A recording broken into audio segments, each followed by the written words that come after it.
Okay, let's begin. Thank you for coming to the show, Eat with the Owner. Yeah, that's the title of the video, right? Yeah, Okay. Eat with the Owner. So, Okay. And we can look at the camera for them. At Okay. least they can see our front face. Shall I say hi or I don't know? Yeah, it's okay. Yeah. Okay. It's just like, what's your name? My name is Yin. My family name, my last name is Kai, Kai. K-I. Oh, the close Kai. Yeah, the close. Close open. Open. Yeah. Kai. That's open in Chinese. Okay. And Yin is a bit complex. Just one word, right? Yeah, just Y-I-N. Y-I-N. Actually, it's Oh, that's so simple. yeah, it's tiger actually. Tiger. Oh, that character for tiger. Yeah. That's crazy. Can never. Oh, the 唐也, 唐伯虎, 唐也. Yeah. But actually, it's yin. It's not yen. It's yin. Yeah. Everybody in China say yen, but actually, it's not yen. It's yin. Okay, great. It's nice to have a chance to talk to you. Actually, to save the time, we always order first. Okay. To see, we can see we can order 3 dishes probably. It depends how much we eat. I probably eat one just enough for me.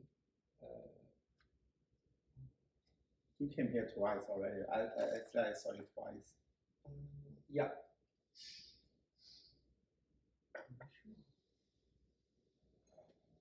Yeah, you can order something you have not tried before, maybe.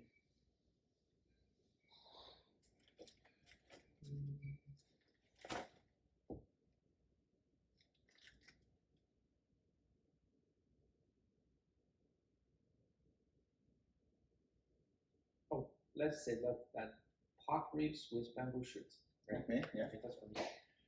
That's all? That's all. It's really nice. I ate too much over the weekend, so probably we eat a little bit. Well, maybe I can order another vegetable. Yeah.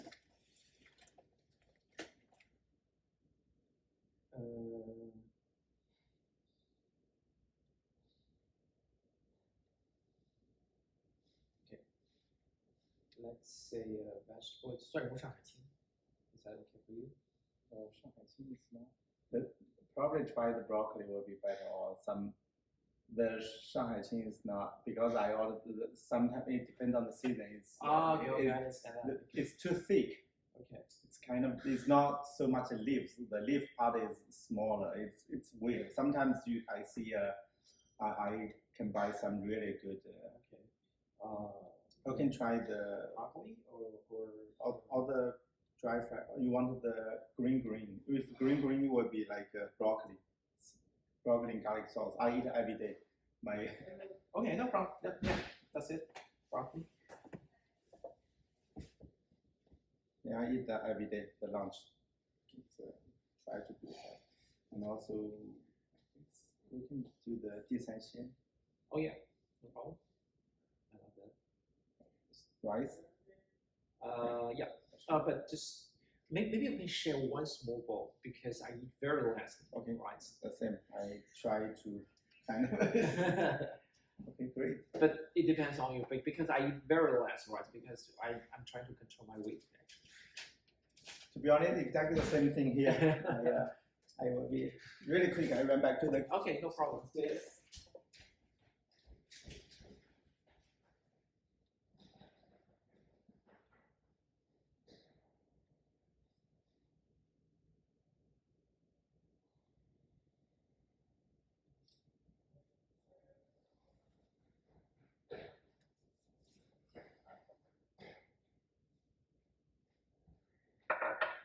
Oh, just one thing. Can I have a hot water, not cold water? Okay, I'll bring you hot water. Okay, can you just, because everything will be there's no editing, no cutting, so everything will be no in the video. But if it's not problem for you, no, it's good. I just run back and forth this. Okay. Do you want to drink some sake? Yeah. Yeah, if you like. Yeah. Yeah, let's do sake.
That's like a real meal. Oh, it's a big roll. Yeah, we don't have to finish. Thank you so much. Yeah, if we cannot finish, I can drink tonight sometime.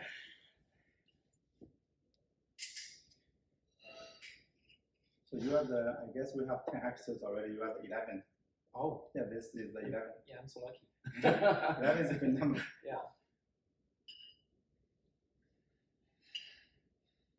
Thank you so much. Thank you.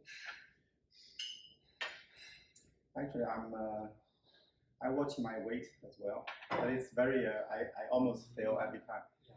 For me, I eat, we have a lunch break for staff, and I'll always eat a plate of broccoli and garlic sauce. It's pure vegetable. And then it's starving. Like when I finish the restaurant, we finish 9:30. Okay. Normally, sometimes leave early or a little bit late. Around at 10 o'clock at home, I really, most time really hungry, so I eat a lot of stuff. Not a lot, but I'm supposed to not eating, right? Yeah, but you're in a good shape. No, it's not. It's a, I'm not, I try to, okay, welcome. Okay, cheers. Yeah, cheers. Oh, it's good. Sake is always good. It's very popular now. That's why I feel every day. Like, I only 3 or 4 days in a row, I just did not eat anything when I got home at 9 or 10. And that several days, I lost a lot of weight. It's amazing. Okay. But when you're tired after working the whole day, and you get home, you find some cookies, sometimes a plate of vegetables or some stuff or snacks or some drinks. You always, temptation is too much. Yeah. Nowadays, I'm trying to eat my last meal around 5. That's always the best practice. 5 p.m. and after that, I won't eat anything until next morning. So you need to keep that. Yeah, I'm trying to do that because it's like I eat like 2 meals each day. Like first meal is like 10 o'clock a.m. and then I go to work, and like because I'm freelancer, so I work at home. Okay. So I have right to control. I have the liberty to control my timing. So I'm trying to eat my next meal at 5 p.m. It's amazing. I need to. If I can keep that, I probably will lose 10 pounds, to be honest. Yeah. Because I have in the restaurant you work a lot. Like you move all the time. I'm moving. So yeah. So yeah, that's why. Not a lot of calories. Yeah, that's why. And also I play soccer every Sunday morning. Oh. So downtown here or no, in Brosa. Okay. We have a team, Chinese local team, and we've been playing together for 12 years together. Okay. So it's a kind of a match or just just game. We have it's very loosely organized. I'm the organizer, and we have about 30, 40 people or 50 people maximum. Okay. But sometimes every Sunday morning, probably most time we're 24 people going to show up. Okay. So we have split up into 2 teams, play against each other. Okay. So always ourselves. Okay. So sometimes we get a little bit less, sometimes a little bit more people. Mm-hmm. Last Sunday we get 28 people showed up. So like 14 players each side, so really jammed. It's a little bit too many people on the field. So that's the only time I can have really workout, like a good workout. But most days, every 7 days I work in the restaurant, so that gives me a good exercise already. Only thing for me is cannot keep my weight down is like eating at night. Just 8 o'clock in the restaurant, I told myself tonight I'm not gonna eat anything. But when I got home, the hunger kills you, right? It's your schedule is amazing. Like because I guess I heard it from the podcast, the Elon Musk podcast. He said like after 6 o'clock or 8 o'clock at least you don't eat anything because otherwise your body is digesting and it even affect your sleep a lot. Yeah. So when you are sleeping, your body is still working to digest the food. So you don't have a good sleep. Yeah. Then it's a bad tradition to, for Chinese people to eat after midnight. We always have another meal after midnight. When I was in China, so people always call me, so let's have a 大排档 or 夜宵. so midnight meal. Yeah, so it's crazy. So it's like a. But here too, the bar like culture. But they drink a lot and they don't eat a lot. No, right? the drinking, according to the Elon Musk, the drinking even worse. Even like worse. For the sleeping, because really? your liver, all the organs, yeah. they have to work. Yeah. So when you sleep, they're supposed to in the hibernation mode to recover, restore stuff. So I learned that, but just cannot keep. Yeah, after talking to you, probably give me more motivation. But actually, I quit drinking like for 15 years. It looks like you are a heavy drinker before. Because of work. Yeah. Because of work, I have to drink with some other, the customers. The customers. I don't really like drink, but once I leave China, I decided I should quit because it's not very pleasant experience of drinking with those Chinese business families. And also the Chinese league is too strong. Yeah. It's lots of I don't really like this tradition, to people like just fight over each other with drinking. Exactly. So it's a 敬酒. it's like and they kind of force you to drink. Yeah, it's like a nightmare. Before that, I kind of like drink beer, but when somebody forced you to drink beer mixed with wine and the Chinese alcohol, it's really painful. So because of that, I got some problem with my stomach. So the beer, the big Chinese, the big bottle like this, right? Sometimes they can drink like 7 or 8 bottles, like one person. That's crazy. You can take whatever you need, and then I finish the rest. Okay. I should say, because that's one of the major reasons I decided to leave China. Really? Yeah. You are the first person like leaving the place because of drinking. Yeah, that's one of the major reasons, because I really hate that tradition. Because I think that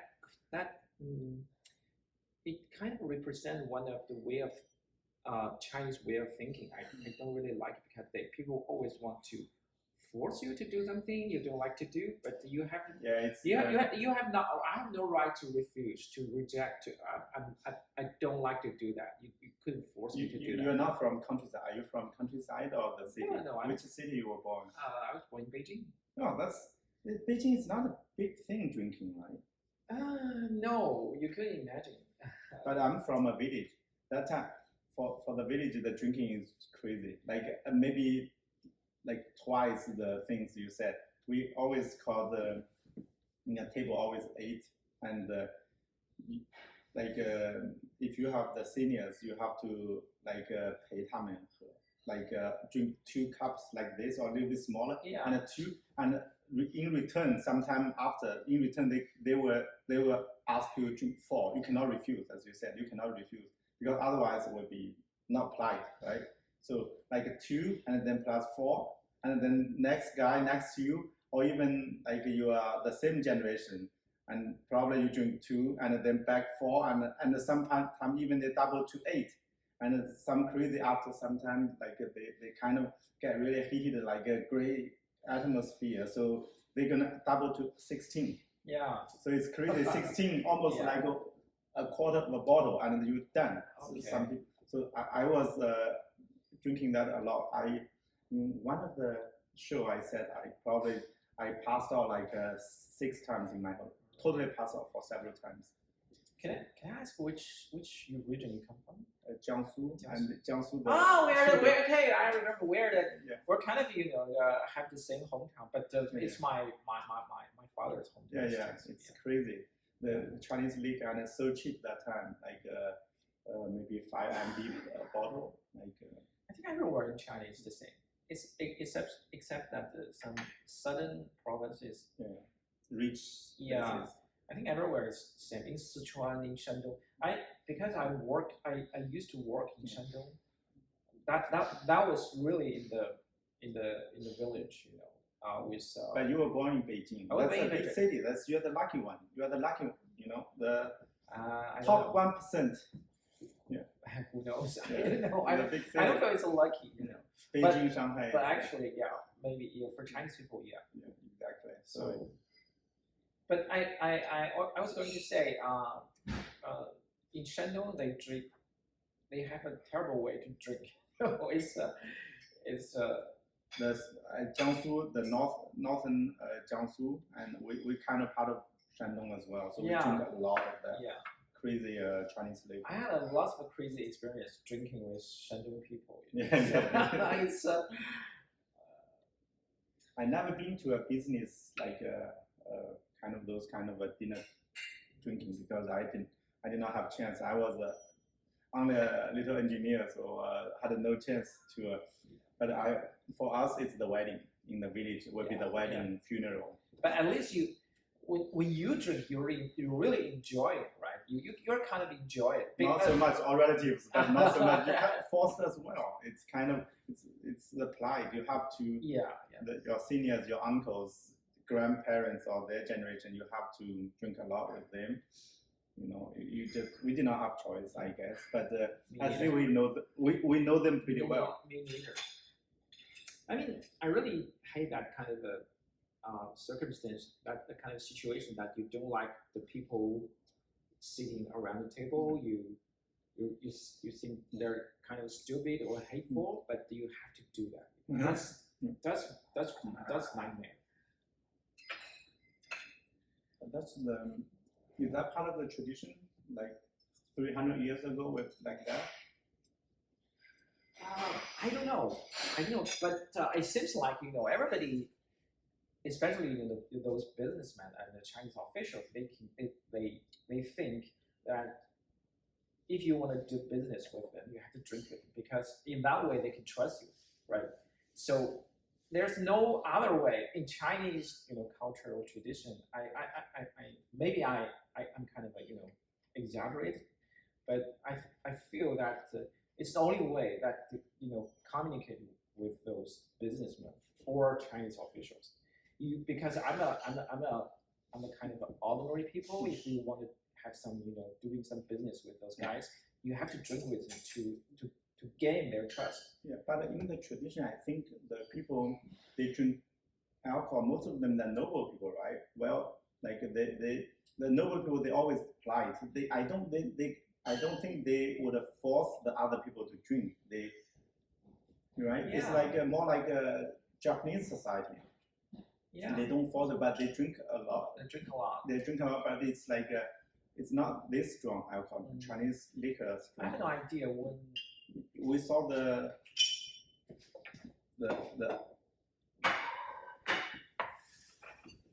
when we saw the movie before, like Tang Dynasty. I don't think they have the culture to force people or let's drink this much. They only drink by themselves. I guess they kind of or they cheer, right? Maybe you're right. We never seen this kind of phenomenon to like the business setting. But there's another problem because I think it's I began to talk something a little bit intellectual because all the Chinese history is written by hierarchies. Yeah, for the So there's almost no record about how the ordinary people live in Tai dynasty or in every Asian dynasty. So we never know. Never know because even they cannot read or write. Maybe the regular people. All the people they can write or they could write or read. They were all like rich people, right? Yeah. At least they have got like the poets, Li Bai, right? Du Fu, right? Yeah. At least they did really well. They have So I think that's the problem because for that reason we only know how the emperors and the kings and the rich people lived during that time. Can leave the phone inside this one. Thank you.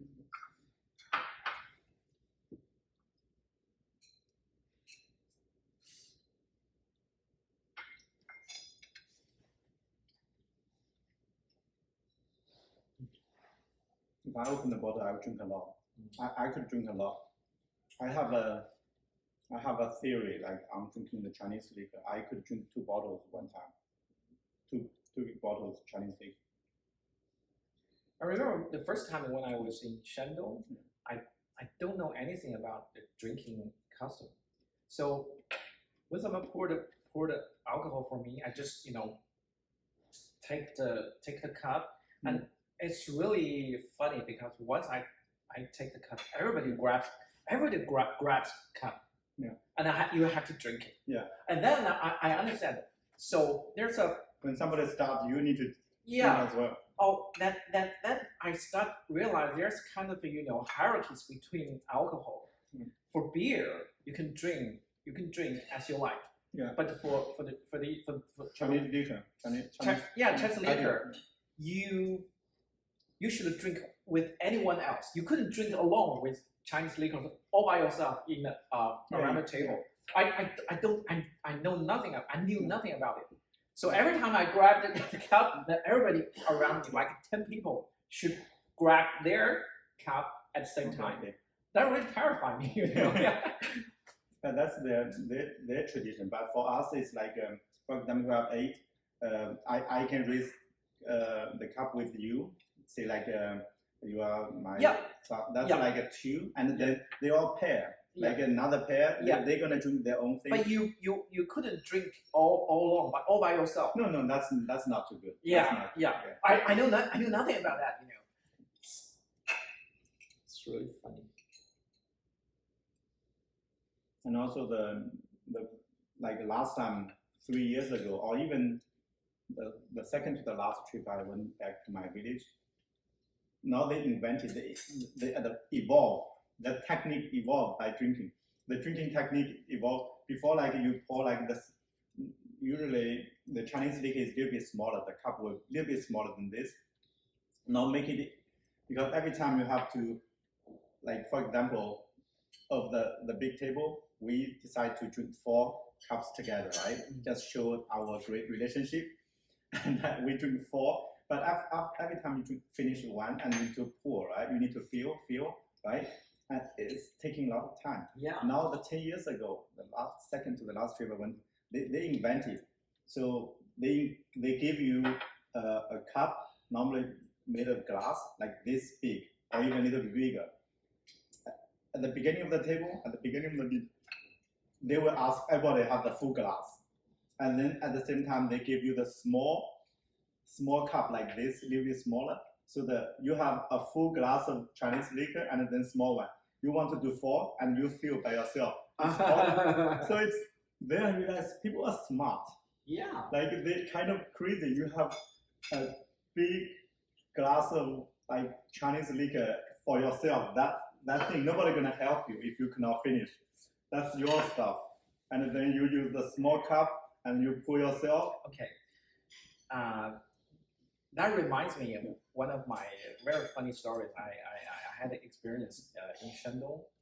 So I remember it's like I'm in a table with officials and a businessman. At that time, I was just kind of an assistant. There's a foreign engineer there, worked there. So I was kind of like his assistant and translator. So it's a big table, like there's a dozen people around here. So it's I think it was the businessman who invited all the people there, but his main goal is that Chinese officials, because I think he just wants to sign some kind of a contract with that officials.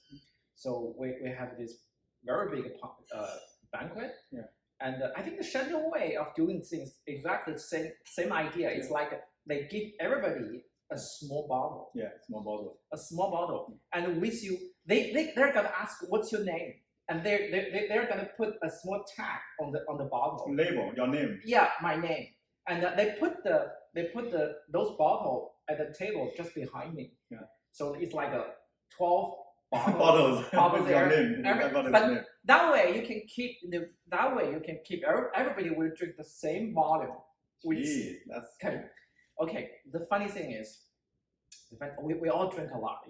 Everybody is like crazy, and then funny thing is, very suddenly, that Chinese official stand up stood up and grabbed a chair and began to beat that businessman. It's really violent. Yeah. Really? We don't know what's happening. What was happening? And everybody just like is scared and run out of the room.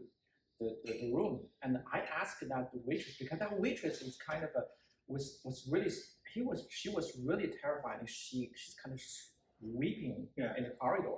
I asked her what was happening. That guy was crazy, right? So and the waitress answered me. I made a mistake because it was her to serve everybody with their own bottle put with their own tag on it, and she said I made a mistake because I served the businessman's bottle first for the official. Okay. And in that bottle, it's not liquor, it's water. Oh, really? Yeah, it was water. So somebody is cheating. Yeah, the businessman is cheating because he invited all the people here, and he didn't want to drink liquor. Ah. So he told waitress before the banquet that put me water in that small bottle. This businessman is crooked. Yeah, that's why that Chinese official is really angry because he drank a cup of water and he realized what's happening here. Ah, he deserves it. It's really funny. That's that labeling thing, and then put it all bottle together, give you the chance to cheat. Yeah. Because otherwise, for us, if you have a glass of Chinese liquor, and some people they don't believe you, they can just grab it to smell. 对. Yeah. Sometimes we said, oh, you probably you're not drinking that much. And some people they even put the water into their stuff. Yeah. That's crazy. But also the table, like this drinking out, like culture, is like for the business setting. Sometimes the young woman very vulnerable. A lot of the people taking advantage of the young woman, especially the pretty young woman. They get to drunk. That's really a bad thing.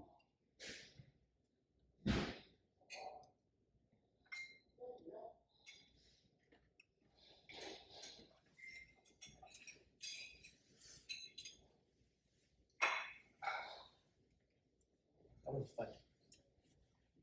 That's the real stuff. And people cheat like that. I think we should put it like this.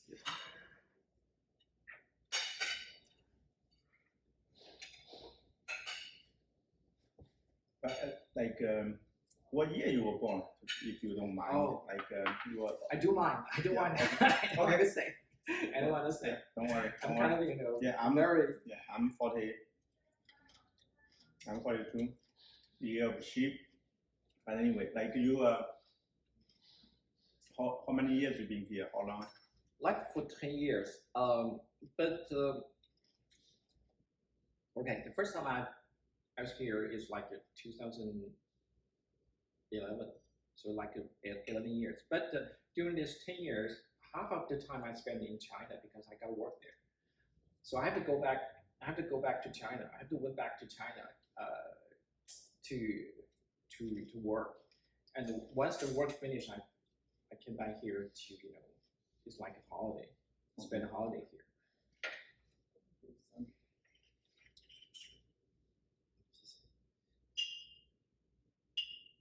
You are like you said you were still in movie business, right? Yeah.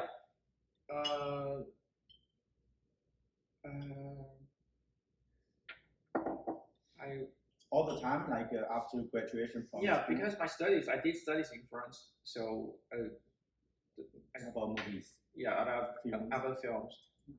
So I worked both as film critics. I wrote a lot of articles about films. And Critics, that do they have to praise or do they can write bad things? that's a complex thing. I'm trying to keep my position independent. So, but there's A lot of critics, they say, oh, it's nice, amazing, like book critics. Oh, the book is kind of open your mind to like. yeah. I'm trying to be neutral, and I write all by myself, so I can express the idea rather freely. I try to keep my position like that, But yeah, that's for sure. There's lots of film critics, especially in China. They get paid to say some films are good, or even they get paid to say something is bad. Yeah. All the narratives. Yeah, but normally I don't do that kind of thing. That's one of the. What is the main? Is shooting movies or? That is I'm a scriptwriter, so I write script, or I do those script consultant, which means The playwright or the story or the. Script is like you got story, dialogue, and everything in it. So like a breakdown of scenes. No, just write story. Okay. Write story, dialogue, and everything in it. Which means if you deliver it to the director, he can take it and shoot a film with it. Okay. That's my job. But I also do the script consultant, which is like somebody else give you the script to see. They ask you what's the problem with it. Can you see something wouldn't work out in China or something, because China has a very complex system. Sometimes you have to some content you have to get approved by those high officials. Yeah. So I also do that kind of job. So to give the ideas, my ideas about the script, they pay you to do that. Okay.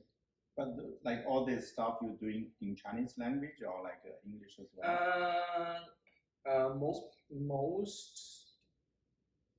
Most part of the job is in Chinese, but also I also done some English script as well.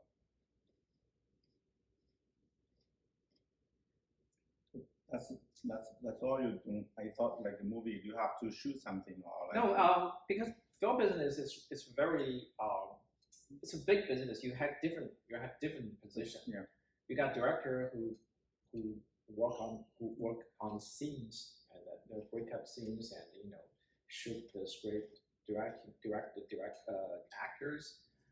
But for me, it's like a pre-shooting job. Just everything before shooting, I get involved. But once the shooting starts, I just But you still stay the backstage sometimes at the shooting scene, right? The films. No, I don't really like to do that kind of job because it's another story. Because in China, here in Canada, you don't have what can you say? I don't know what's the title for that kind of job. It's like a scriptwriter, but I think we can call it shooting scriptwriter, which means in China they hire a scriptwriter working with directors. Yeah. To change our things during the shooting. Yeah, they can make, because there's lots of directors like to change the dialogue or even change the plot. So they need someone to work with directors during the shooting, so to help even them. Actors they change. Yeah. Like Stephen Chow famously. Yeah. But I don't really like to do that kind of job because it's kind of less creative. Because you have to mostly it's to solve the problems created by the directors, producers, and actors. So it's not very creative job. So which means you have to follow their orders. So you have the minimum freedom to create things. Most of the time, those kind of scriptwriter is to solve the problems, or answer the question raised by producers and directors. So it's like a kind of boring. I don't really like. I have done that once or twice. I feel but it's really. But the screenwriter is that sometimes could be different from the main story writer, right? Some people wrote the main story and then they change that into script, right? For a movie, like some novels. That's adaptation.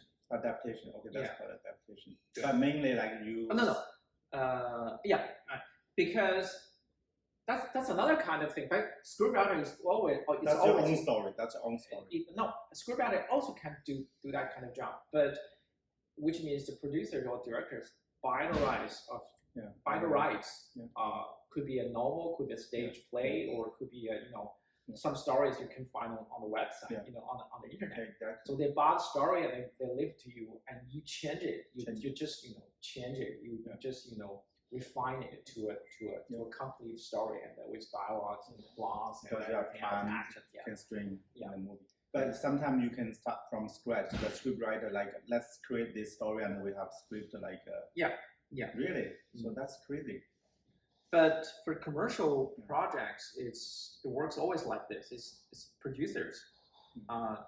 In China, it's like this. And here, I don't think, but in China, it's like for commercial projects, producer always has the first idea. They had the idea. Story. Roughly what kind of story I need, what kind of characters I want to create. So which type of story? It's a love story, it's a thriller, or it's a horror film. So it's the producers has this kind of idea, and when they has this kind of a talk with directors, and they will call a scriptwriter to get involved, and then you sign a contract with them, and then you follow their the storylines, or the rough idea they leave to you, and you develop it into a script. So. Do you do also TV shows as well, or only movies? Mostly I would have done is kind of a TV TV animation as well. But like you working so many years in this business, do you think there's you have watched a lot of American TV shows or the movies? What do you think their stories? Sometimes those playwriters, the script writers, sometimes they're genius, right? Crazy. They have a lot of all the crazy ideas they can put in the Game of Thrones. But Game of Thrones is firstly it's novel. It's a novel. It's a novel, and they change it into screenplay. It's hard to say. Or the Modern Family. Have you seen the Modern Family? Yeah. Or the Weeds, or the Breaking Bad. Yeah. They're great. They're commercially they're great. I only can say that commercially they're great, but American TV and movies and animation always follow a certain time, because it's okay. I can say that because it's business. It's not really about art or the artistic creation. No, it's business. So if you really work in this area, you soon will find out there's lots of type, and we call it genre. It's a French word, genre. Yeah. We call it genre. There's a lot. There are like tens of like dozens of the genre you can follow. All you can. It's kind of easy. You just study those genres, those types, and it's very easy for you to start. Mm-hmm. It's like a template. Yeah, it's like a template. Yeah, it's like it's just you're IT engineer, right? Yeah. So it's like a program. You follow up the previous program. They always have this kind of structure already. Yeah, it's almost the same thing. It's almost the same thing. And you use some library, something. Yeah, the only difference is you type the numbers and use those language. I use Chinese language, English. You use computer language, but it's the same. You have the structure, main structure, and you have the substructure, and you have to build up some build some logic between them, and finally you get it's an ending, and should explain everything else. So it's that's why I said to work in Hollywood is once you learn that, you know about those templates, those types, It's not very difficult to do that kind of job. The really interesting is like the films or the TVs from the other countries, like Japanese films, like Korean films, like lots of European films. They're kind of interesting because they don't follow that template. So it's kind of different culture.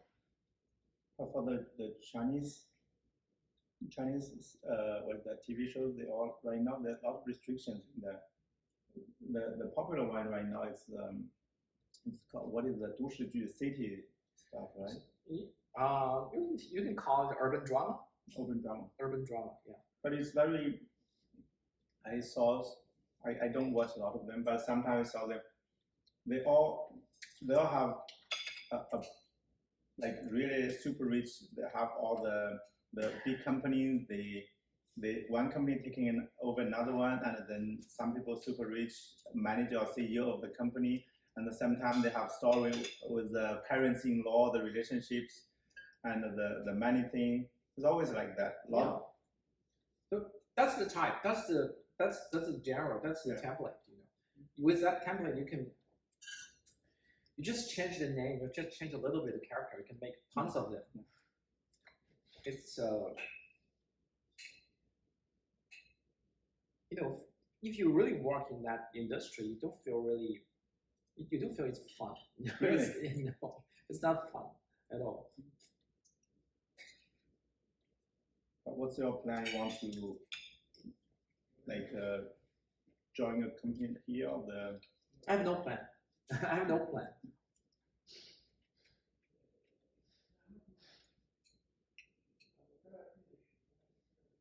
From outside, we see there's some restrictions, right? Some content, just for art, sometimes you have to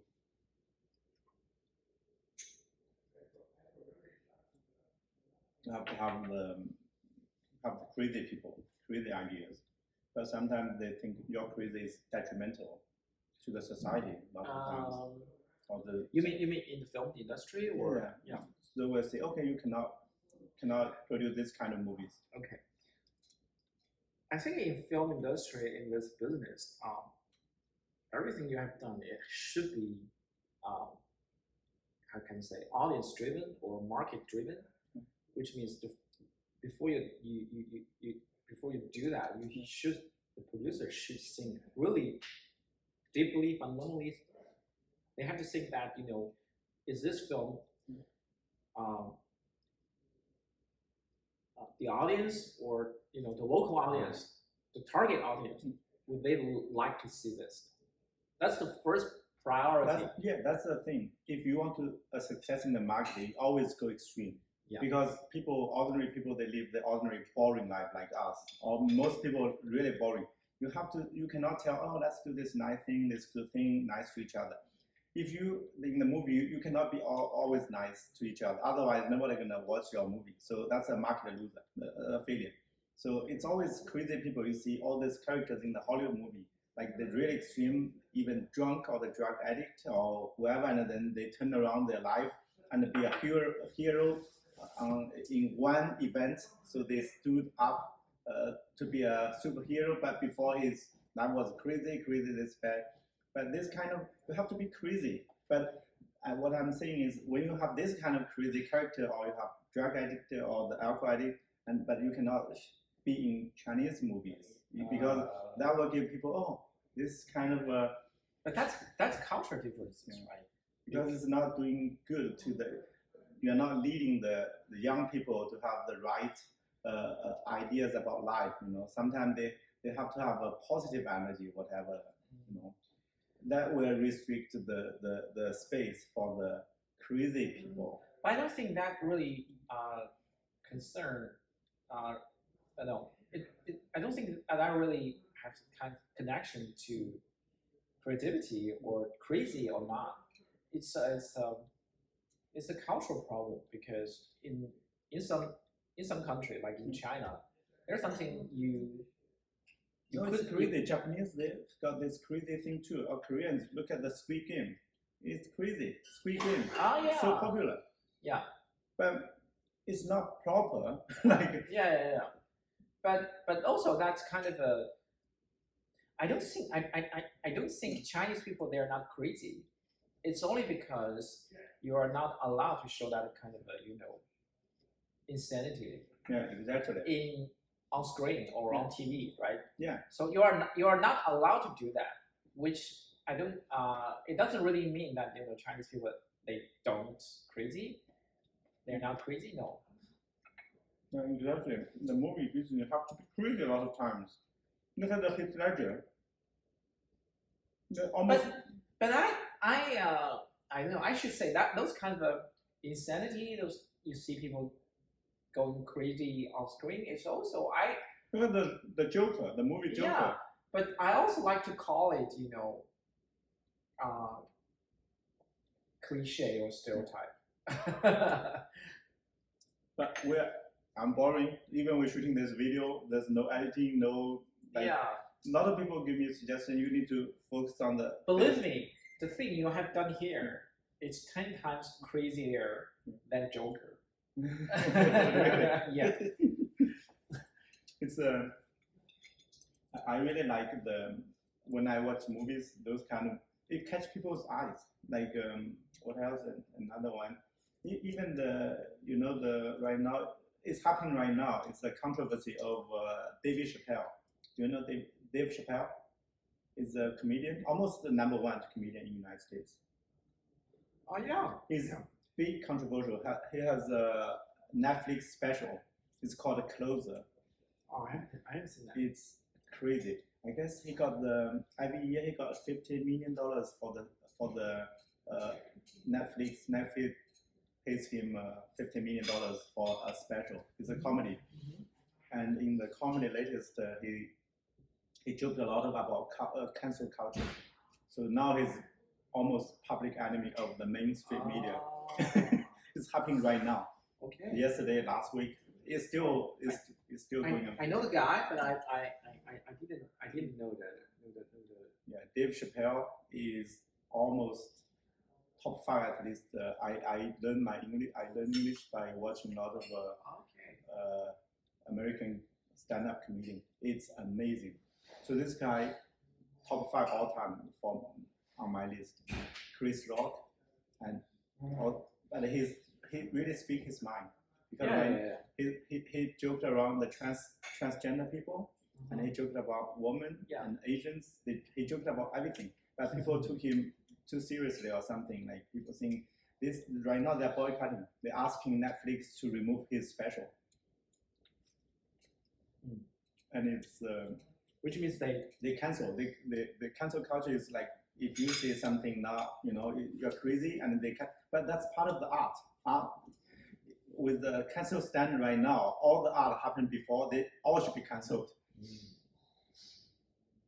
You are not respect, but it's a comedy, and they said you are not respecting this group of people. You are not respecting that group of people, and everybody is being cancelled. You cannot say anything because you try to be funny, but when you try to be funny, you always say something crazy, right? Offensive. Politics, sex, race. Yeah. Without this, how can you be funny? You cannot only play with wisdom. You always okay. We are so funny, but we are. I think here in Canada or in the States, I think the only joke you can make is about politicians, right? You can make fun of politicians without any problem. Right? Race as well. Race. If you are black, you can always telling jokes about black people. Amazing. It's really offensive, but people are laughing like crazy. But I mean, generally, it's kind of safe. If you are white, you cannot play. Yeah. You say that, but that's why I guess a lot of times is the black comedian very popular. Like Dave Chappelle is black. Yeah. Chris Rock is. Yeah. And Louis C.K. is a white guy. Is super funny. He played that. He joke about black people as well. But he was, I guess he was in a control by Me Too movement. Oh, really? Yeah, okay. Louis C.K. But he was so funny. So he's white guy. The George Carlin is white guy as well. Some good amount of race is safe, and also sex. They all like crazy. Yeah, sex is safe. Yeah, it's safe as well.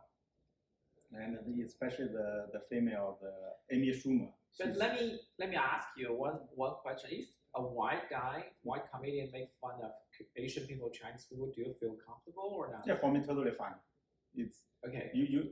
For me, maybe I'm different, but it's joke is a joke. It doesn't, it's a lot of people like telling those jokes. They are super nice in the society, in the real life. It's just a joke. If you cannot take a joke, what else can you take?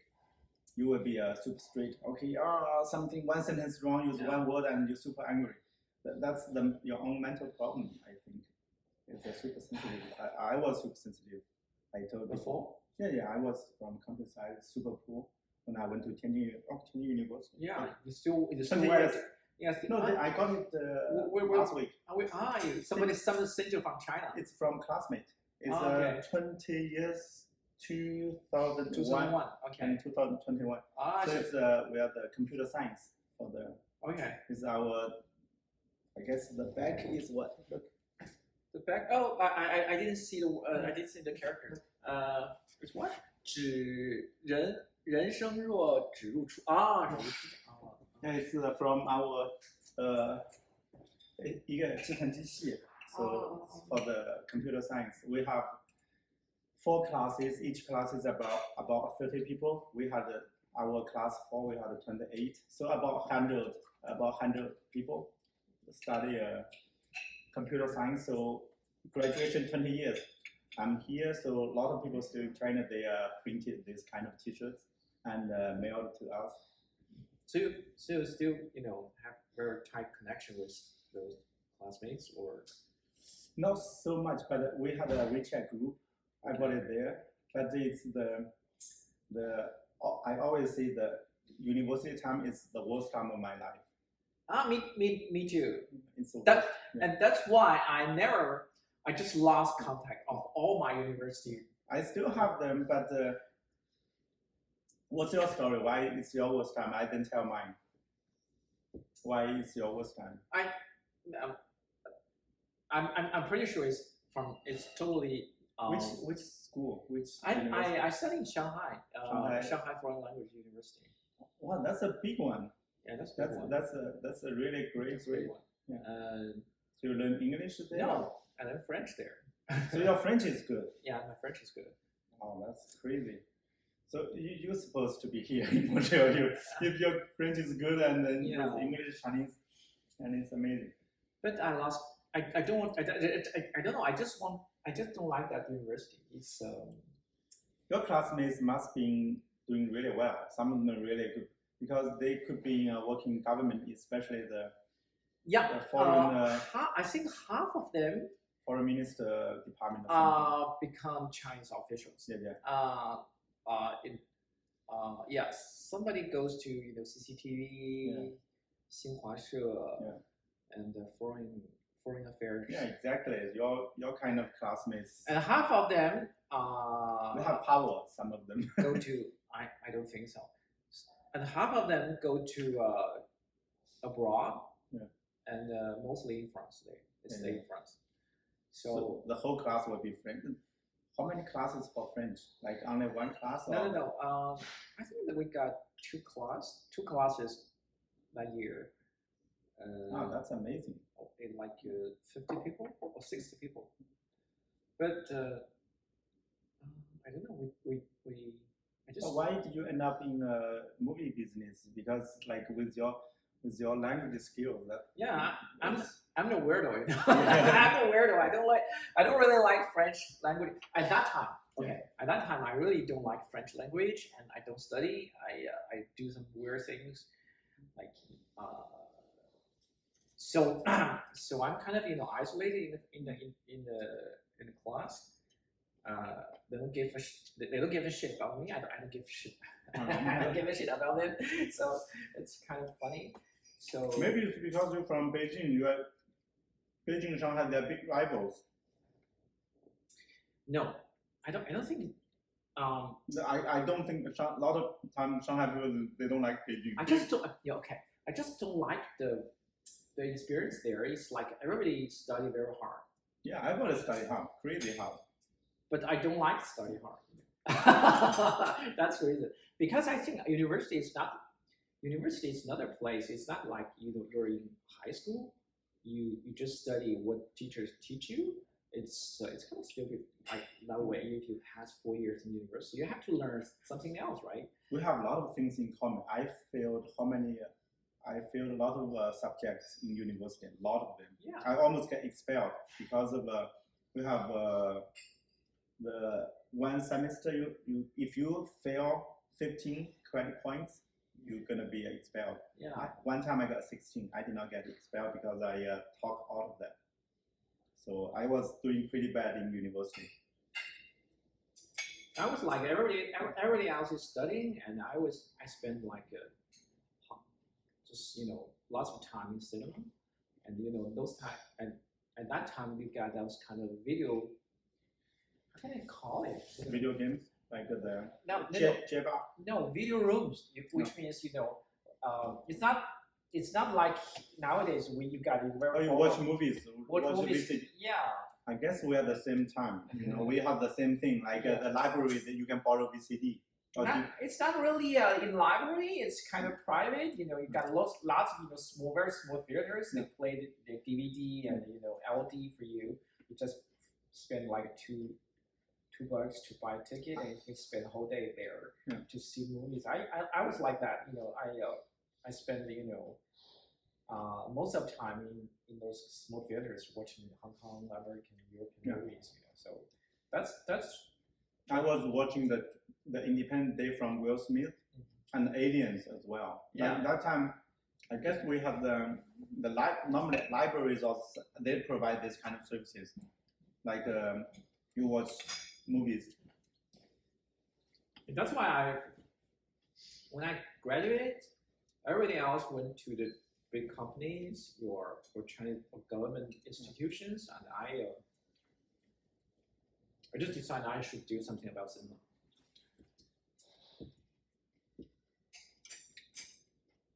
But even your students, after graduation, you normally that time we maybe have 人人 Yeah. That time everybody was on 人人 or QQ. They added me, but I never answered them.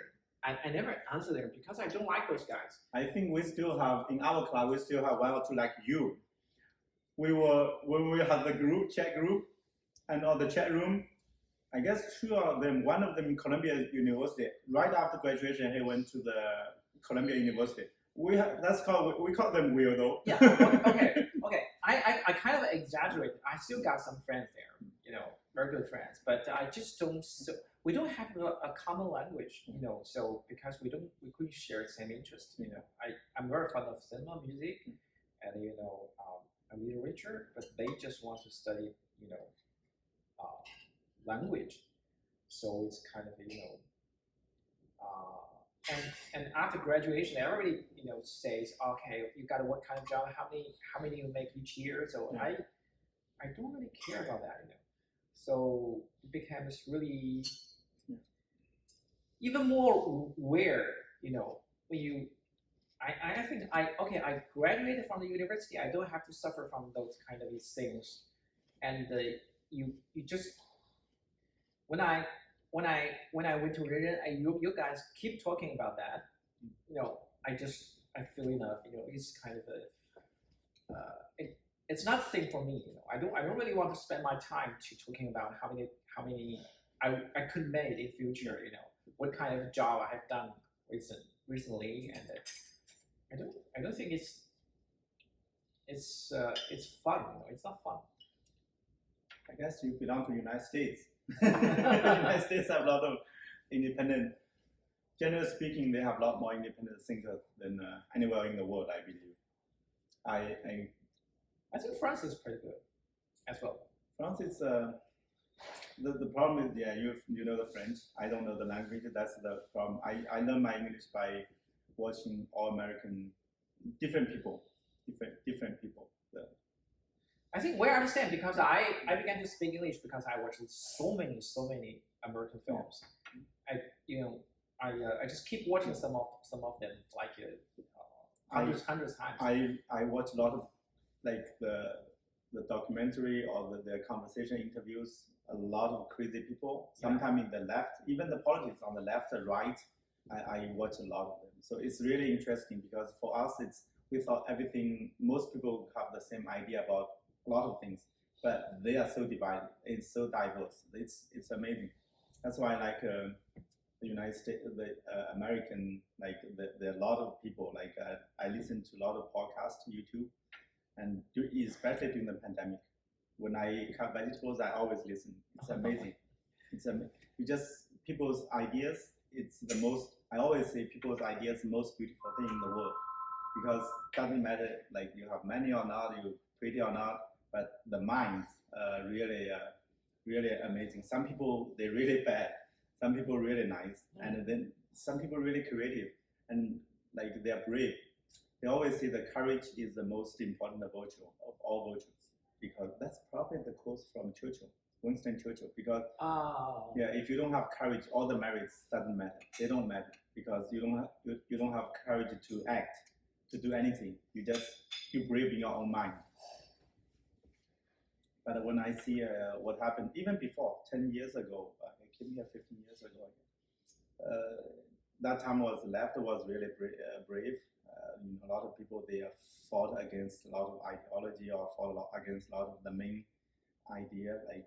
So even the civil rights before, people really brave. Lots of people lost their lives, and then they lost their jobs because they have to fight. Yeah. So that's the brave people, and that's why the American is really amazing. You always have this kind of crazy. Otherwise, you all want to play safe. Everybody playing safe. Yeah, for sure. It's amazing. Even today, So you like very much states more than Canada? Canada is boring. It's just too boring. It's more unified, to be honest. It's more unified. You're right. It's always on the left. It's even the conservative is started. But you still stay here, right? Yeah, for sure. It's you don't bring the restaurant to the States. No way. Because I think the Canada is perfect place for living. For living? Yeah. Okay. You live here, everything is so quiet and peaceful, easy. It's very nice country. It's I guess it's like some of the Europe, not like France. France is kind of dividing as well. Yeah. Because you have people, different ideology, different cultures. They are too opposite. It's taking time. It will take time to get together. I should say, in France, French people, they are not that kind of open-minded. That's their problem, because they have a very interesting culture. Yeah, exactly. And they have a very rich culture, Yeah. I should say. But they don't like to see too much foreigners in Exactly. the country. So that's United States was born from. They were brand new. So it's kind of the idea is accepting everybody. So it's but Canada it's interesting. Canada, it's kind of immigrant country as well. So it's naturally it's very open to a lot of ideas. It's more tolerant. United States it's the melting pot of ideas of people. They have a lot of issues right now, but it's issues. They probably will figure out how to fix the issues. But if you find crazy ideas, they are the best chance. You have the best chance finding great ideas there. Maybe. Yeah. I listen to a lot of podcasts. Some amazing minds, amazing people. Can you recommend some podcasts to me? Yeah, I will tell you afterwards. But sometimes it will be the people claim they're on the left. Sometimes they're right. For me, it's there's some podcasts, the millions of viewers, subscribers. Oh. It's amazing. They interview different people. Actually, this stuff, Eat with the Owner, I kind of inspired by some of them, because you want to have real ideas, real talks. I think next time you should invite 2 or 3 people together. Then we can have a very interesting, discussion. Because that one you have a quiet people. Sometimes, it's like you have 3. In Hong Kong, they have Chang Chang San right? Yeah. But sometimes if you don't have one guest, you'll be shy, and you will find it's really unbalanced. It's like 2 guys talking all the time. The one guy was eating food, eating all the food. Yeah. But for for Chinese, I guess a lot of topics not good to discuss. You know, it's talk program is not not big thing. If you want to invest on money, never invest anything on the conversations. Yeah. Because a lot of things could be, you know, a lot good to them. They don't allow too many ideas. They want to people, oh, let's do the great things together. Sometimes the not so great things probably could do great, have a good results. Yeah, you can think about it. Yeah. Why did you quit computer science? I think it's kind of interesting, right? Actually, I may regret. It's gradually. It's not like one time I opened the restaurant almost 8 years ago. That time is still my full-time job. Okay. So I had a full-time job. My wife was running the restaurant, so I was helping her. So we had a backup plan to my full-time job. I always had my full-time job, like till 2020, last year, during the pandemic. I just lost because also the restaurant needs people to. I have to spend a lot of time doing the short of staff. Okay. Very difficult to hire people. So also in the end of the April last year, the pandemic was tough. That time really bad. Our company, American company, they laid off a lot of people. So I was one of them got laid off. Okay. So you kind All the time. of you was working as a computer engineer until last year. Yeah, until last year, all the time. So that's why I was playing safe. To be honest, it's always playing safe.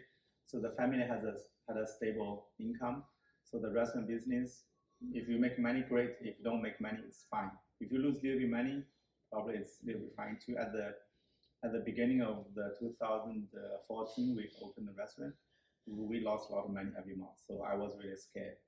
Even my salary could not make it up. Oh, really? Could not make up to it. Yeah, it was really scary. But then you still you and your wife didn't close it. You still continue in this restaurant business. Right now, now it's the only income of the family. If we close, that means we have big trouble for the family. Okay. So right now, we really rely on this restaurant. Before 4 years ago, 3 years ago, we were fine. If I felt okay, I could not do this restaurant, we close it without big loss. To be honest, I had my IT job, but my IT was. But you still want to go back to IT? I don't think so. One thing is my IT was network engineer, so I doing is for the project thing, like managing the network. So IT, it's called network engineer. Okay. So it's not like programmer. A program is more jobs for more universal. Okay.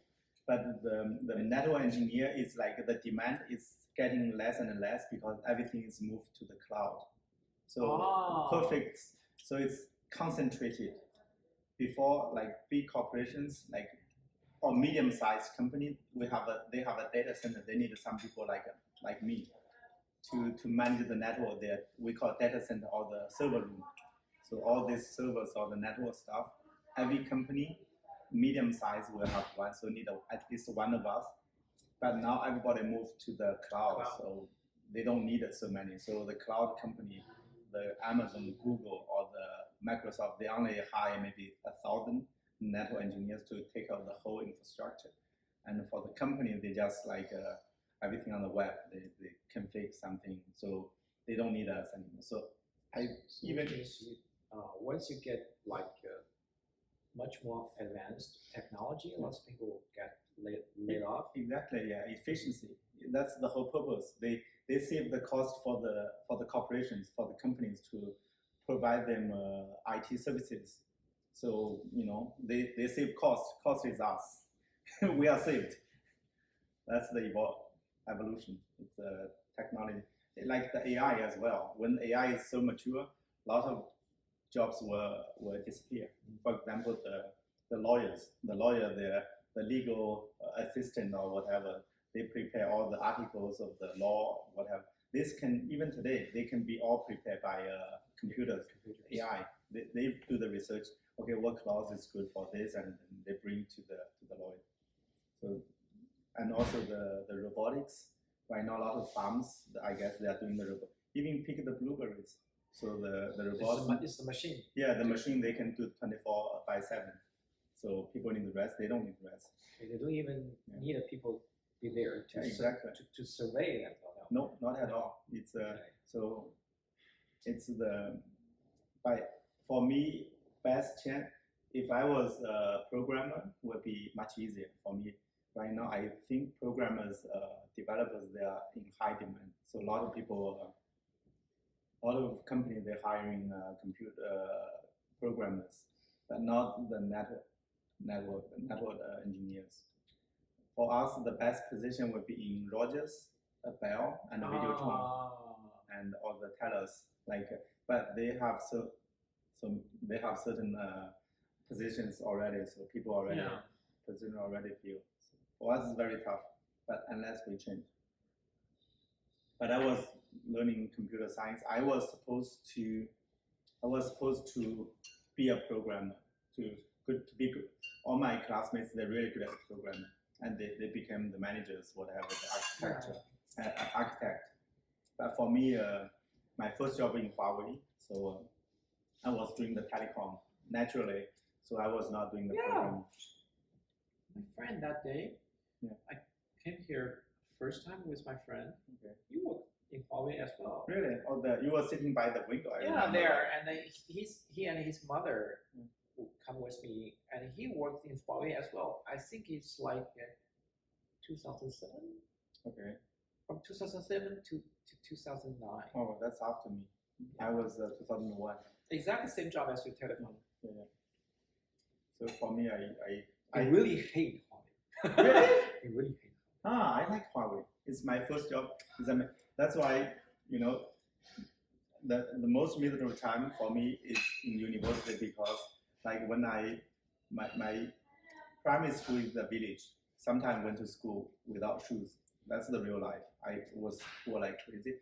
So my primary is in the village, and the junior high school is in a county, the town, 乡， and then the high school, the senior is in the 县 county.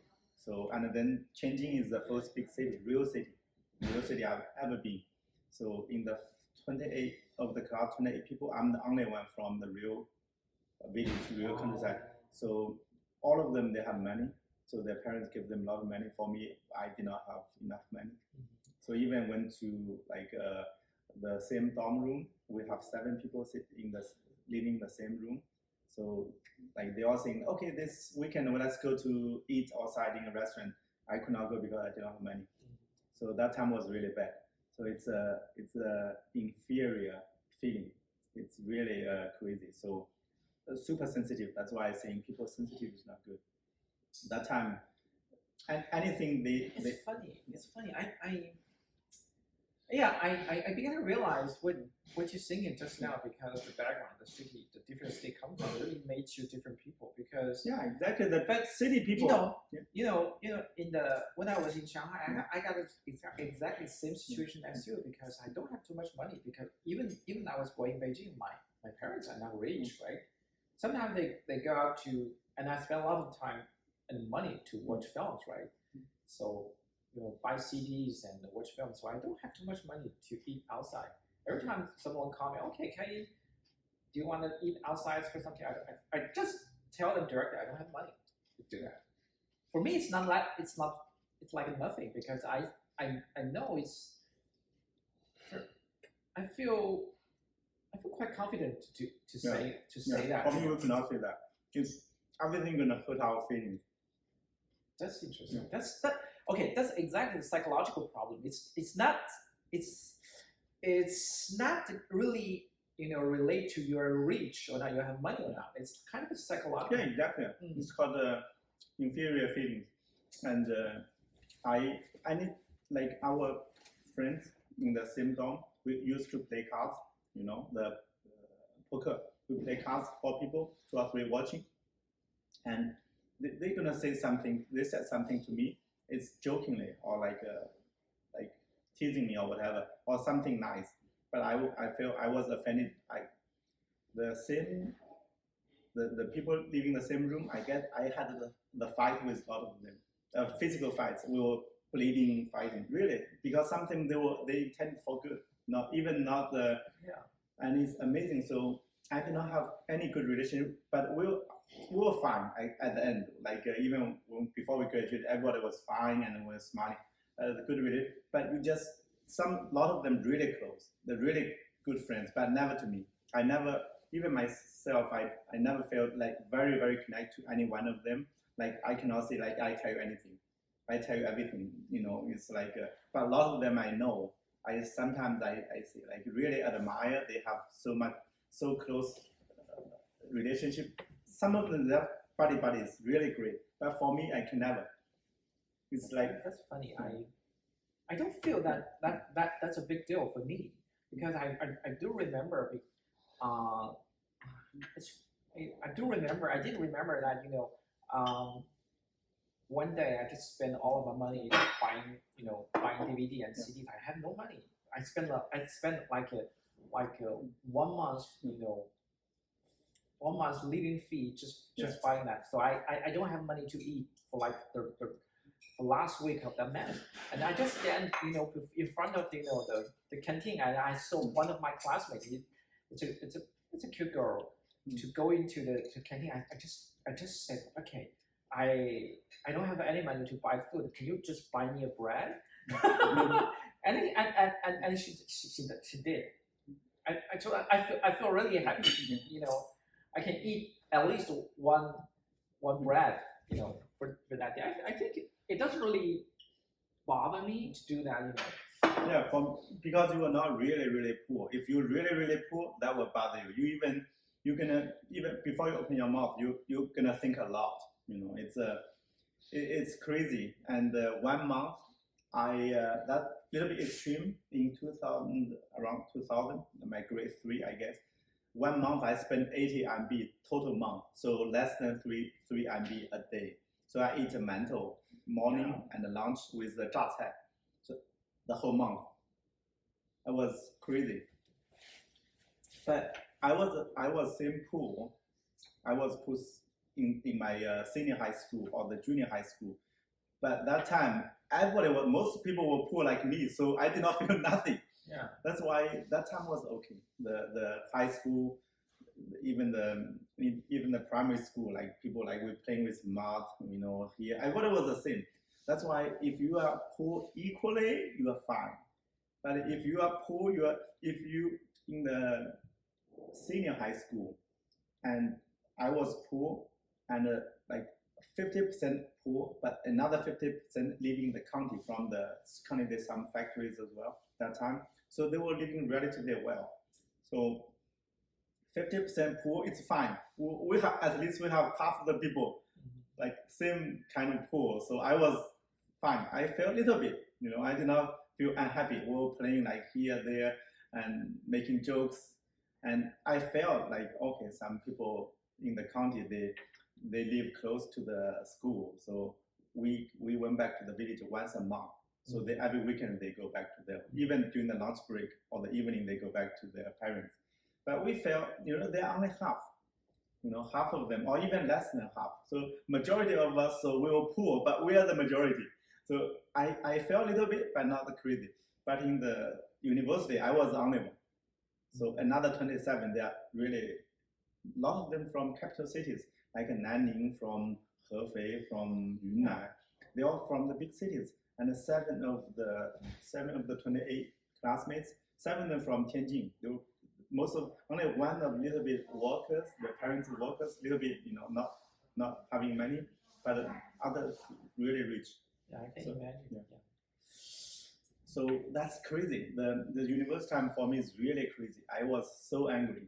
Anything could trick me, because that time I was a little bit confident about the physical fights. So I had a lot of fights with them. Sometimes a lot of them is my own fault. Even I realized right 2 years after that, 1 year after that, I realized my own problem. Because I always say nice things about Huawei, because Huawei is my first job. The first time they gave me 1,500 RMB a month plus 800 allowance, put in the card, IC card. Every month they give 800 RMB. So to the card, you can buy grocery or buy in the cafeteria. it's amazing. 5,500. Yeah. It's a lot of money. 2001. Yeah. So that saved me. So with the first nice job, it changed my attitude. It give, self-esteem is coming back. So you have the self-pride. You don't feel you are the poor. We got the hukou, Shenzhen hukou. Is a citizen of Shenzhen. You get the ID with from Shenzhen. The city people now. You're not a countryman anymore. It's I'm the only one of the family having that thing, status, the registration of residence in a big city, Shenzhen. Which I feel is not. I don't think it's your problem. It's not your problem. Yeah. I think it's allow me to say that it's kind of Chinese traditional problem. It's kind of people always judge people from a certain Exactly. from a certain criterion. Yeah. Maybe which country, which part of the country you come from, which kind of family you come from, which city you come from, and Also, how you dress, how the way you behave. dress. Yeah. Yeah, I like, really all my buddies, they're from village. Yeah. When they work in the city, the people they look down them. I never judge people from that kind of a point of view, and that's why I really hate. That's why I really hate my university, because it's full of people, full of students, and also teachers judge you from those kinds of criteria. Yeah, exactly. So it's the society. They feel even the even individuals. even they don't judge me, but when I see those kind of things happen, I really hate that part of the that part of the university life. That's why I don't like my university. It's a whole society thing. It's some people kids growing up really poor, and the society should give them the care. At least don't hurt their feelings. It's like young people when you are 16, 18, or 20. That's a lot of the United States as well. The lower people, when their feelings get hurt, super sensitive. I was ready to stab people, to kill people that time when I was in university. It's really angry, when it's even in my junior high school, in the junior high school, every year, the first day of the school, and the teacher will ask, who has not paid the tuition fee? You stand up. I stand up with 6, 7, 8, 10 kids, like of the 50 people, and the teacher will say, go home right away. You don't sit down, you just go back home. If you don't bring back the tuition fee, you don't come back. So every year, we were only like 12, 15, 11, 12, 13, and your pride gonna, they don't care. It's the problem of the society. It's not my fault. It's as 11 years old or 12 years old, you did not have tuition fee. But every year I was sent home. That's kind of a stuff. But then you have the senior high school, they have university, this situation. I was really mad. Without Huawei, I could be a killer. Okay. Seriously, when I told you about the credit points, I failed 16 points the first semester because they all say like in the university you don't have to study. That everybody told me that. I was watching a lot of TV shows on the cable TV. That's the first time we had the cable TV in the dorm. So I failed 16 points. I say language and the mathematics, the 高等数学. Totally 16. But that time they thought it was 15 because they counted say language as 2 points instead of 3 points. So they called me to the building, to the office, like the 系主任 and so they called me saying like you failed 15 points already. So by our policy, you have to be either expelled or put on the probation. Probation means like they give you a formal notice. If you fail any point, any subject, you automatically expelled. So I was arguing with them saying like, you said 15, but 15 or plus, or more than 15, but I'm only 15. So 15 is not more than 15. So I kind of arguing with that, also saying like I'm from like the village. My father is really strict. If he knows I failed some subjects, I will be expelled. He will not allow me to continue. So during now, like they did not agree. They said rule is rule, and then 15 points you have to be put on probation. So I was threatening them, physically threatening them. Like there were 3 or 4 teachers. I told them like you kind of put me to the end of the road. I was really angry that time. I said some languages like threatening, and then when I leave, I slam the door crazy. It's really loud. And on the way back, I was seriously thinking about kind of bring a knife to threaten one of the teachers or to go to their residence. I was really thinking about that in my mind. It's crazy because it was end of my road.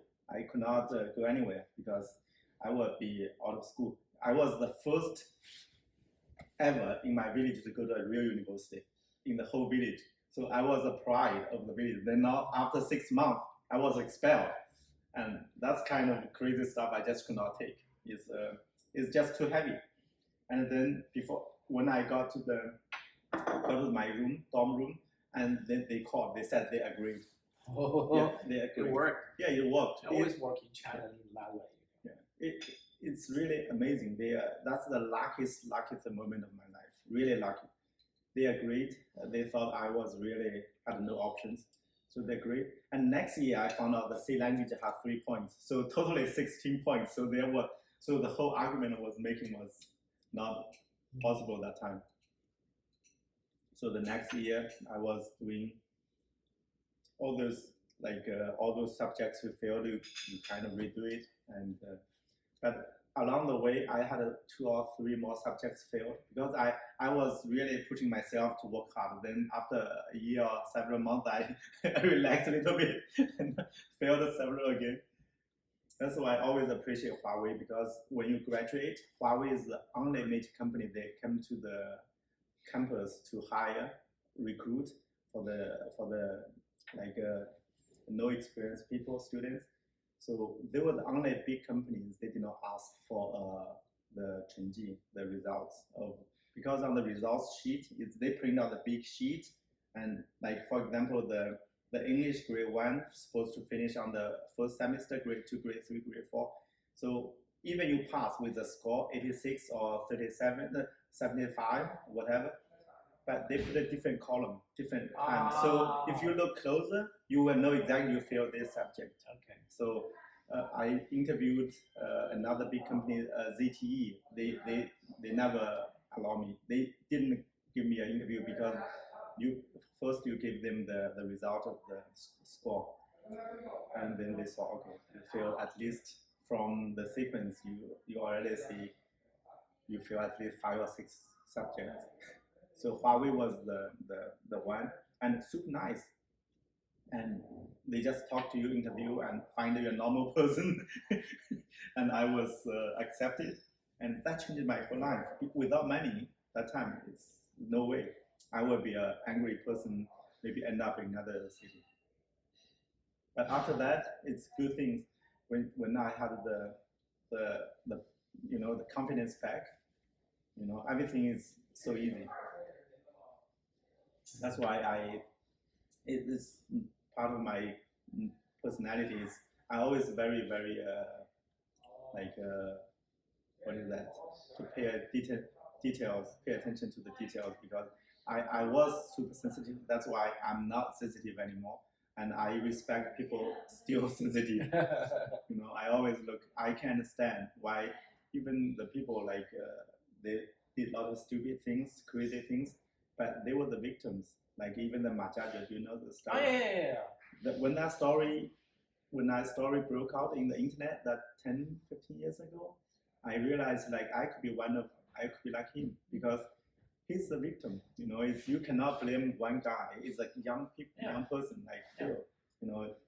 It's crazy. It's really a crazy crime, but some kind of society failed him instead of he failed the society. That's why sometimes I overcome. I was lucky to lot of still young people. You see the crazy things happening there. It may be the same me. Like you grew up in the city, the village, you did not have any chance. And the people from the same village, they went to the city, big city. Sometimes they spit, people living in the city, oh, these people are really bad, like bad mannered or something. They don't deserve anything. So they just the way of their life. Sometimes they do not have the chance to be. They don't dress well and they have dirt on their shirt here, there, and even they some carry the tools like that. But I can understand because it's part of my past. They still have one time you get looked down, another time some people said mean words to you, and the third time you probably super angry. When you are really angry, you did you probably did a lot of crazy things. It's still that's the I think that's the problem of a society.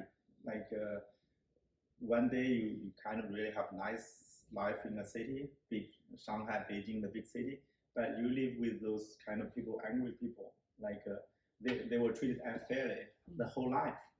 And one thing, maybe there's argument between you, somebody's gonna stab you or something, do some crazy things.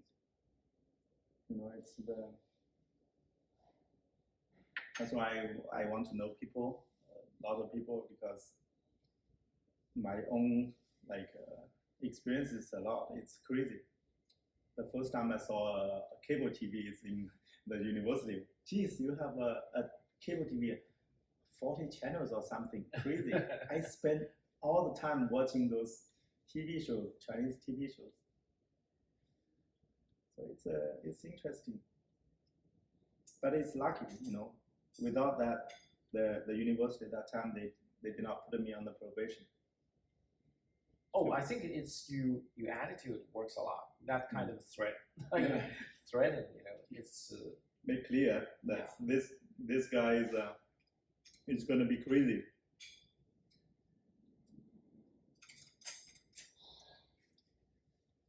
That's why a lot of times I really like art, the jokes, humor, because that will help people instead of.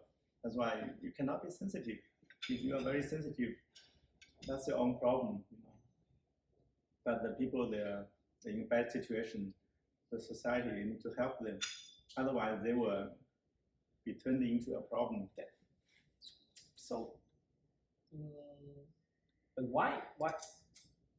It seems like your life in Shenzhen is pretty well. Was pretty well, but why did you decide to come to Canada to have another life? For me, it's very simple. In 2001, the September, I guess, joined the Huawei, and at that time Huawei was kind of expanding to overseas market. So 2002, I was only 23 years old, the second year, and they sent me to Egypt, like on business trip, doing project. So I was all of the world. I was Egypt, UK, Brazil, Hong Kong, Turkey, everywhere. So they sent me to all these countries for doing some projects in store. We call it some our system, Huawei stuff. And so I had a chance to learn all this kind of, the internet was different outside. So a lot of new ideas. For us doing IT, it's everywhere, it's the same. So with okay English, and then with the skills with IT, so you can find a job anywhere. So first you find a job here in Canada, then came here, right? Yeah. Okay. It's not too bad because also myself is kind of a lot of ideas person. If for example the drinking culture in the business drinking in China, I would die. I would say something really offensive to people that I cannot fit there. I will have a lot of trouble there because I don't want to live a life. So a lot of time I have to follow some unreasonable rules. A lot of time unreasonable rules. Reasonable rules is fine. It's law. You follow for sure. But I find it's amazing here, United States, Canada. I like the whole. You have the free thinking thing. A lot of people I like learning English. To learn English and improve, and then when you learn English, that's why right now I think in China they try to restrict the English. Yeah, because when you have the English skills, your idea could be a little bit more difficult to be managed. It's the same thing. So you came here as a Huawei's employee, right? No. I quit Huawei 2005. I was Huawei 4.5 years. So, but then you find a job here in Canada and then come here. It's relatively. I had a job offer already, so it's relatively easy. Oh, that was pretty rare, right? You stay in China, but you got another job offer in Canada. It's quite difficult to get that kind of offer, right? No. It's not easy, but it's IT with the skills. It's fine. That time my English already comparing to a lot of people visiting. I was okay in my English. Even my second job, the job I just left, I worked there 12 years. The whole company 12 years. The company, the interview was very easy because I watched a lot of NBA. Okay. And the manager was he worked in India, but he's an American guy. He worked with in Canada from United States, and he interviewed. We talk about technology for maybe 5 minutes, and the rest we talk about NBA, we talk about movies, and then he said, "Oh, you're pretty good." And then I was hired because I managed the whole IT network within the corporation, within the company. So I deal with customers, also customer network guy.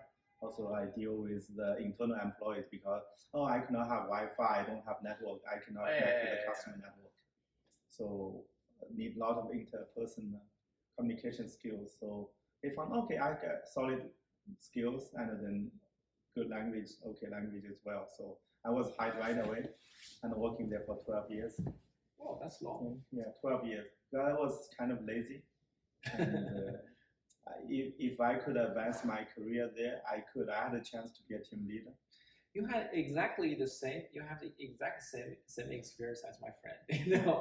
That day he has the exactly same experience as you. He worked for Huawei for 3 years, and then he got another job offer in Europe. I think in Denmark.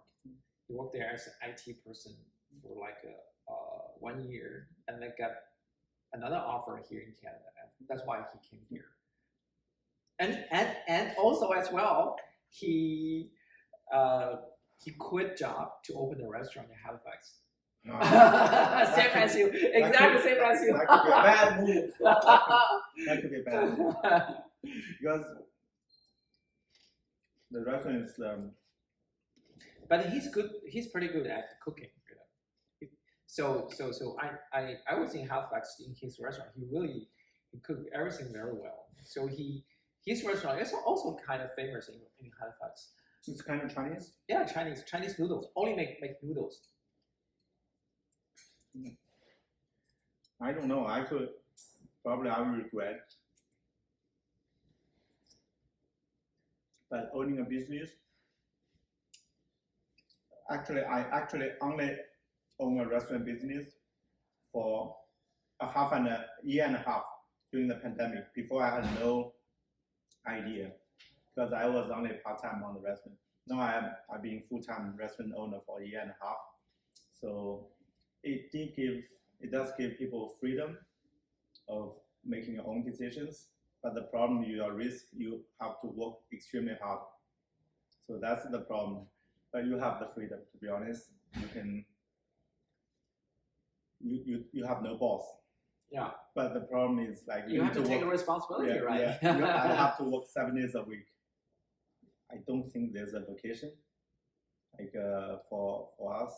But you can close just for 1 day, maybe on Monday or Tuesday. Yeah, if you close, you will look at the revenue thing. You don't want to close. I know some good restaurants, they close a day or two during the week. Yeah. Because they have a lot of income already. When they open, they have a lot of business. If you're not that successful, you're not packed, or your profit margin is not that huge, I think you want to make money every day. But actually, your restaurant is a good location. Location is all the restaurants here. They have good locations. Okay, okay. Location is important, but that's not anything guarantees your success or business. Oh, I got a very funny question. Why it's called Auntie Dime? Yeah. It's my friend. Her family name is Dai. So her mom visited. I met her mom. So she taught me how to make chencenbing. Oh, So I asked her to use her picture. The logo is her picture. okay. Her picture. But she doesn't have any connection with nothing the at all. The picture, the name. Oh, I'm kind of full right I will drink a lot. because if I drink more, my stomach won't do it. It's maybe your friend will success because he cooks, but unfortunately I don't cook. And then you're gonna rely on the kitchen staff, so that's another uncertainty. Yeah, It's yeah.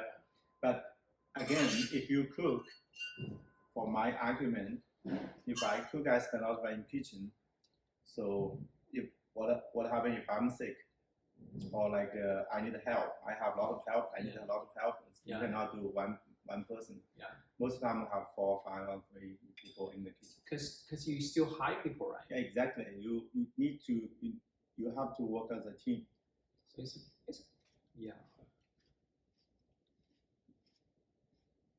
So if you cook by yourself, you still hire some other people with you, but you just have a little bit guarantee if the key chef quits, you still have a little bit guarantee.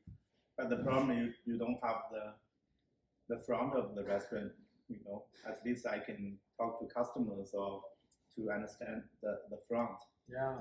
So this business is not a one person thing. You need to have team. So that's why I'm saying like I won't take the risk to manage a good team. But this business is not good. It's really tough. The restaurant business. But again, if I go back to the IT job, I have a boss, manager every day. I need to report somebody. You never know. Yeah, but it's stable. When you worked in those big companies, did you get along well with those, directors? Yeah. You get along well, but you just don't have the freedom. You still need to have the report. You have to fix things. Do you feel any differences between Chinese managers and Canadian and American directors? Do they work in the same way, or they're kind of different?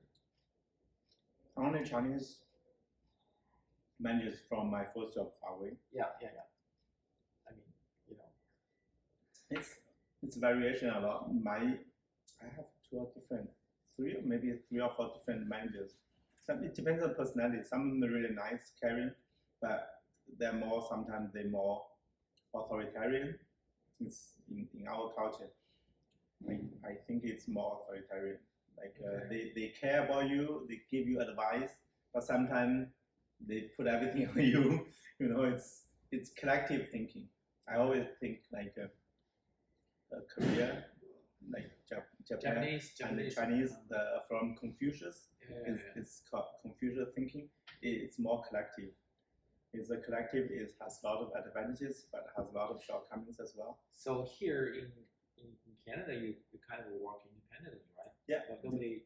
Yeah, it's my manager is from United States, and he was physically here for several years, and after that his work permit expired, so he had to move to United States.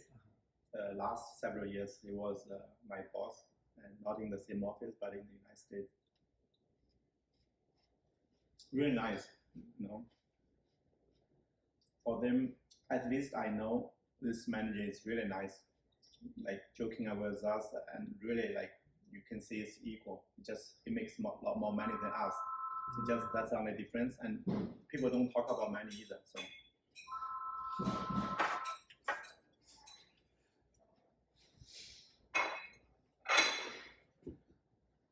Even the same team, are different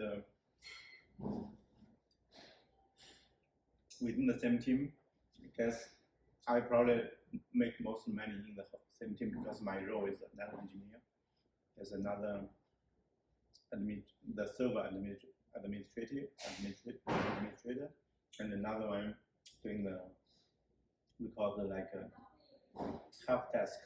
So they will make the list. Okay. Probably the difference will be huge. Okay. A big difference between the salary between like 2 or 3 guys and several of them. We sit in the same team, same room.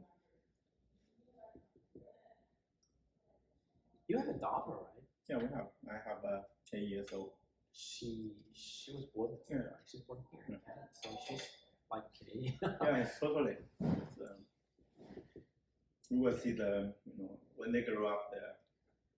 That's the beauty of the life, the possibility. Like I wish I had that chance, to have learned 3 languages, and then there's nobody was giving me hardship. The French is really, if you're not a native speaker of French, it's really hard to learn. Yeah. For me, it's really hard to because for me, like after I do, because firstly I was like a journalist writing articles about Chinese cinema. That was my first job, and after several years I went to France. I feel like I should learn more about cinema, so I went to France to do the studies. But the first thing is like French is really difficult. Even I didn't study French in university, but I still know something about French. But even that, I feel it's kind of really tough, really hard for me. I have to study French from the very beginning. But that's the writing, right? Speaking is not that bad. Okay, I can understand some of them what they say, but the write is really difficult. Yeah. But it really depends on how hard you want to, how many energy you want to put into study. Yeah, the writing is like programming. The French language is like programming. You have S here. If you have S here, you must have X here. Yeah. Is the plural here? It must be plural there. Yeah. Is the feminine, but feminine here, masculine here? Yeah. It's a programmer. Seriously. Yeah, but still, it's not like English. English you can learn by yourself. But French, you have to stay with French people to know how to speak, how to understand the way they express it themselves.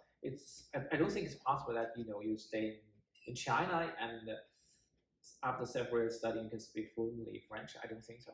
You have to be in a place that everybody is speaking French, and then you can learn that. I think. So for me, it's really tough. English for me is kind of. That's why English is the dominating language. Yeah, it's easy to learn.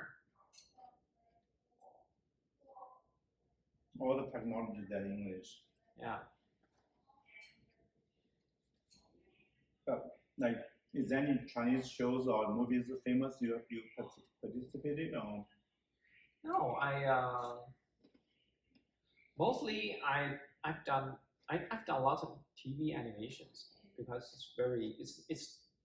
it's not very hard to do because I was doing that kind of job to earn just to make a living.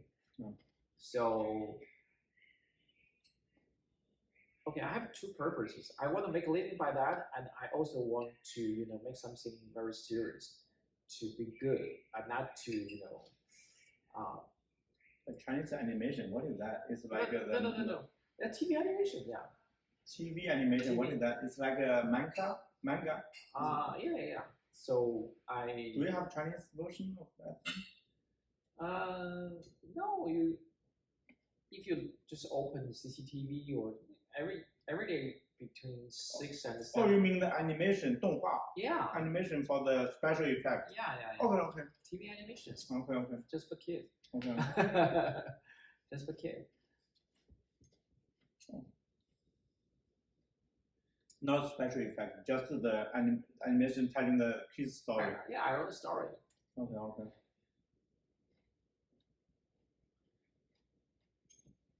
But I think they all right now could be different. But you have the Paw Patrol, that thing, right, from Canada. Is that the same thing? What, what's that? The Paw Patrol. Paw Patrol? Yeah, Paw Patrol. The dogs. Few dogs. Marshall, Sky. It's the name of the series? Yeah, it's all the kids love that. Probably I know the Chinese name. I don't know the English titles. 是救援队什么救援队？哦，知道。Yeah. Paw Patrol, something like that. You work on something like. No. It's it's something like you can play. On the internet, you can see lots of my works on the internet, but some of them I give up my Right. My rights. Copyright. Yeah. So you don't see my name on it, but I wrote that. I also do something recently, but I won't say before the camera. I told you later.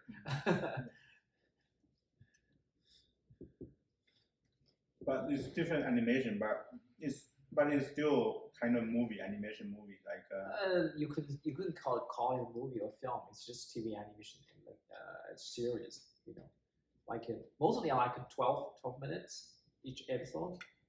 A lot of kids watch that, or. Yeah. But the Paw Patrol is very popular. It's in Canada, made in Canada. I know that. Crazy. Yeah. And another is Russian. It's what is the name? It's a bear with a young girl. The little girl and a bear. It's from Russia. It's super popular.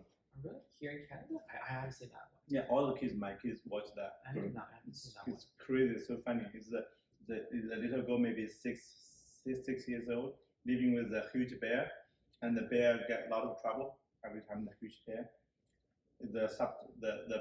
I guess the voice is in Russian. It's in Russian. It's super popular in North America, everywhere, because such good quality, such fun. I haven't seen that one. I don't have kids because I watch a lot of Japanese animation. I'm trying to imitate their style. So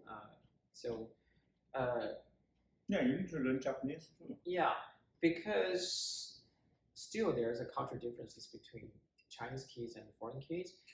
We have tried to do something in American style, but kids doesn't really like it. Okay. They don't really like it. So that's why for Japanese thing I think they can accept it more easily. Let's say because we nevertheless we have Japanese culture and Chinese culture has some connection between them. So if it's in a Japanese style, kids like it more. And we have tried to let kids to watch things like South Park and No, South Park is crazy. Yeah, but that's not for kids though. That's for adults. Yeah. But in the same style, but they don't understand it. Yeah, interesting. But do you still focus on that thing as well? Just to make a living. Just to make a living. Yeah, freelancer sometimes. Yeah. I used to have a full-time job, so I did not worry about the income. The freelance is like a restaurant business now. But you should think about how to promote your restaurant, right? I don't know. In this pandemic, I just feel like let's survive first. I don't know. It's just want to do a little bit less. But I can see that all the restaurants I run to, they change a lot, because like the one in opposite, they used to be a Chinese noodle shop, right? Yeah. And then it became a Japanese style restaurant. Yeah. So and that one also as well. The right across the street. Do you know it's kind of a. If you see one Chinese restaurant, that means like a huge loss for the former owner. Really? Okay. Yeah, it's kind of a evolution. You see one creature get eliminated by the nature selection, something like Yeah, that. yeah. That means they die. Okay. The die is not fun. You know, dying is not fun. So they say like the environment changes, and then you cannot adapt to this environment anymore. So naturally, you are eliminated, and that means tens of thousands of them died or killed by the enemies or another animal. So it's kind of really brutal. There's a lot of this natural selection thing, the Jinhua It's very brutal. It means people get killed. Business is the same. If you say, okay, this business disappeared, another new business on the same place, that means the old owners really get big trouble. And that means lost a lot of money. I had that in the East, you know. Yeah. Yeah. So restaurant business is still very risky, right? Very, very. That's why I said I may regret one day trying to run business. But if you want to do a business, that time I just did not have we did not have other better options, or that time I had no experience, anything. Even restaurant business, no, we just picked the one, thought a little bit less risky at the beginning, but you know, it's just taking a lot of time and crazy. Yeah, I remember this place used to be a hot pot. Yeah, exactly. Right? And then he closed. Right? Yeah, they cannot continue. They sell the place to you, right? Yeah. Hopefully, we don't have to sell somebody else. It's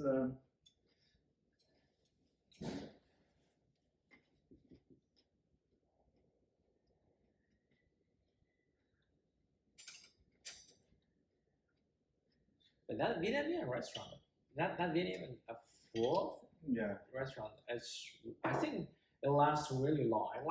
Like more than 20 years, right? Yeah. Full, but it's I guess the proper pronunciation is foul. It's foul. Yeah, foul. Yeah, I just learned recently. All the time I said full, PHO, right? Full. But it actually is pronounced foul. Yeah, okay. Foul or fall. At least a foul. They are super popular. Very, very popular.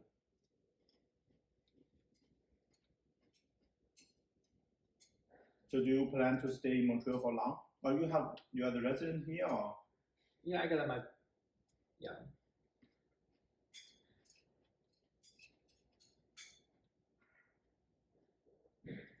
like 10 years ago, some time ago, we were thinking about, before we had a kid, we were a lot of friends moving to Toronto. That time we were thinking about moving to Toronto. Yeah, it's for us, I guess, with the kid right now, probably we're gonna stay with Montreal. You know, the first place I've been to is Toronto, but I really don't like the city. It's like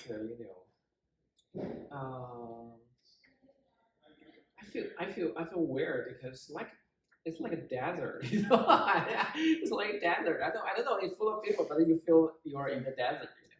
It's really funny. If you go to some areas like you are in Shanghai or somewhere, you are in Chinese city. In Toronto? No. Yeah. Toronto I think it's much more like in Beijing. It's very big, but it's very big, and but you got no emotion there. I don't know. I just don't like the city. I don't like Beijing as well. Neither. But like your family is still in Beijing, right? My mom's still in Beijing. Okay. But I don't like Beijing. Beijing is crazy, big. Yeah, just exactly like Toronto. Like in Toronto, I took the bus. There's a street. I think it's called Yonge Street or something street. Yonge Street. Yeah. What's it? Super long. Super long. You just talk the bus and go straight ahead. After 2 hours, you're still on the same on road. the same street. You know? It's funny. You know? So what's your status right now? Is your life is that floating like different cities or?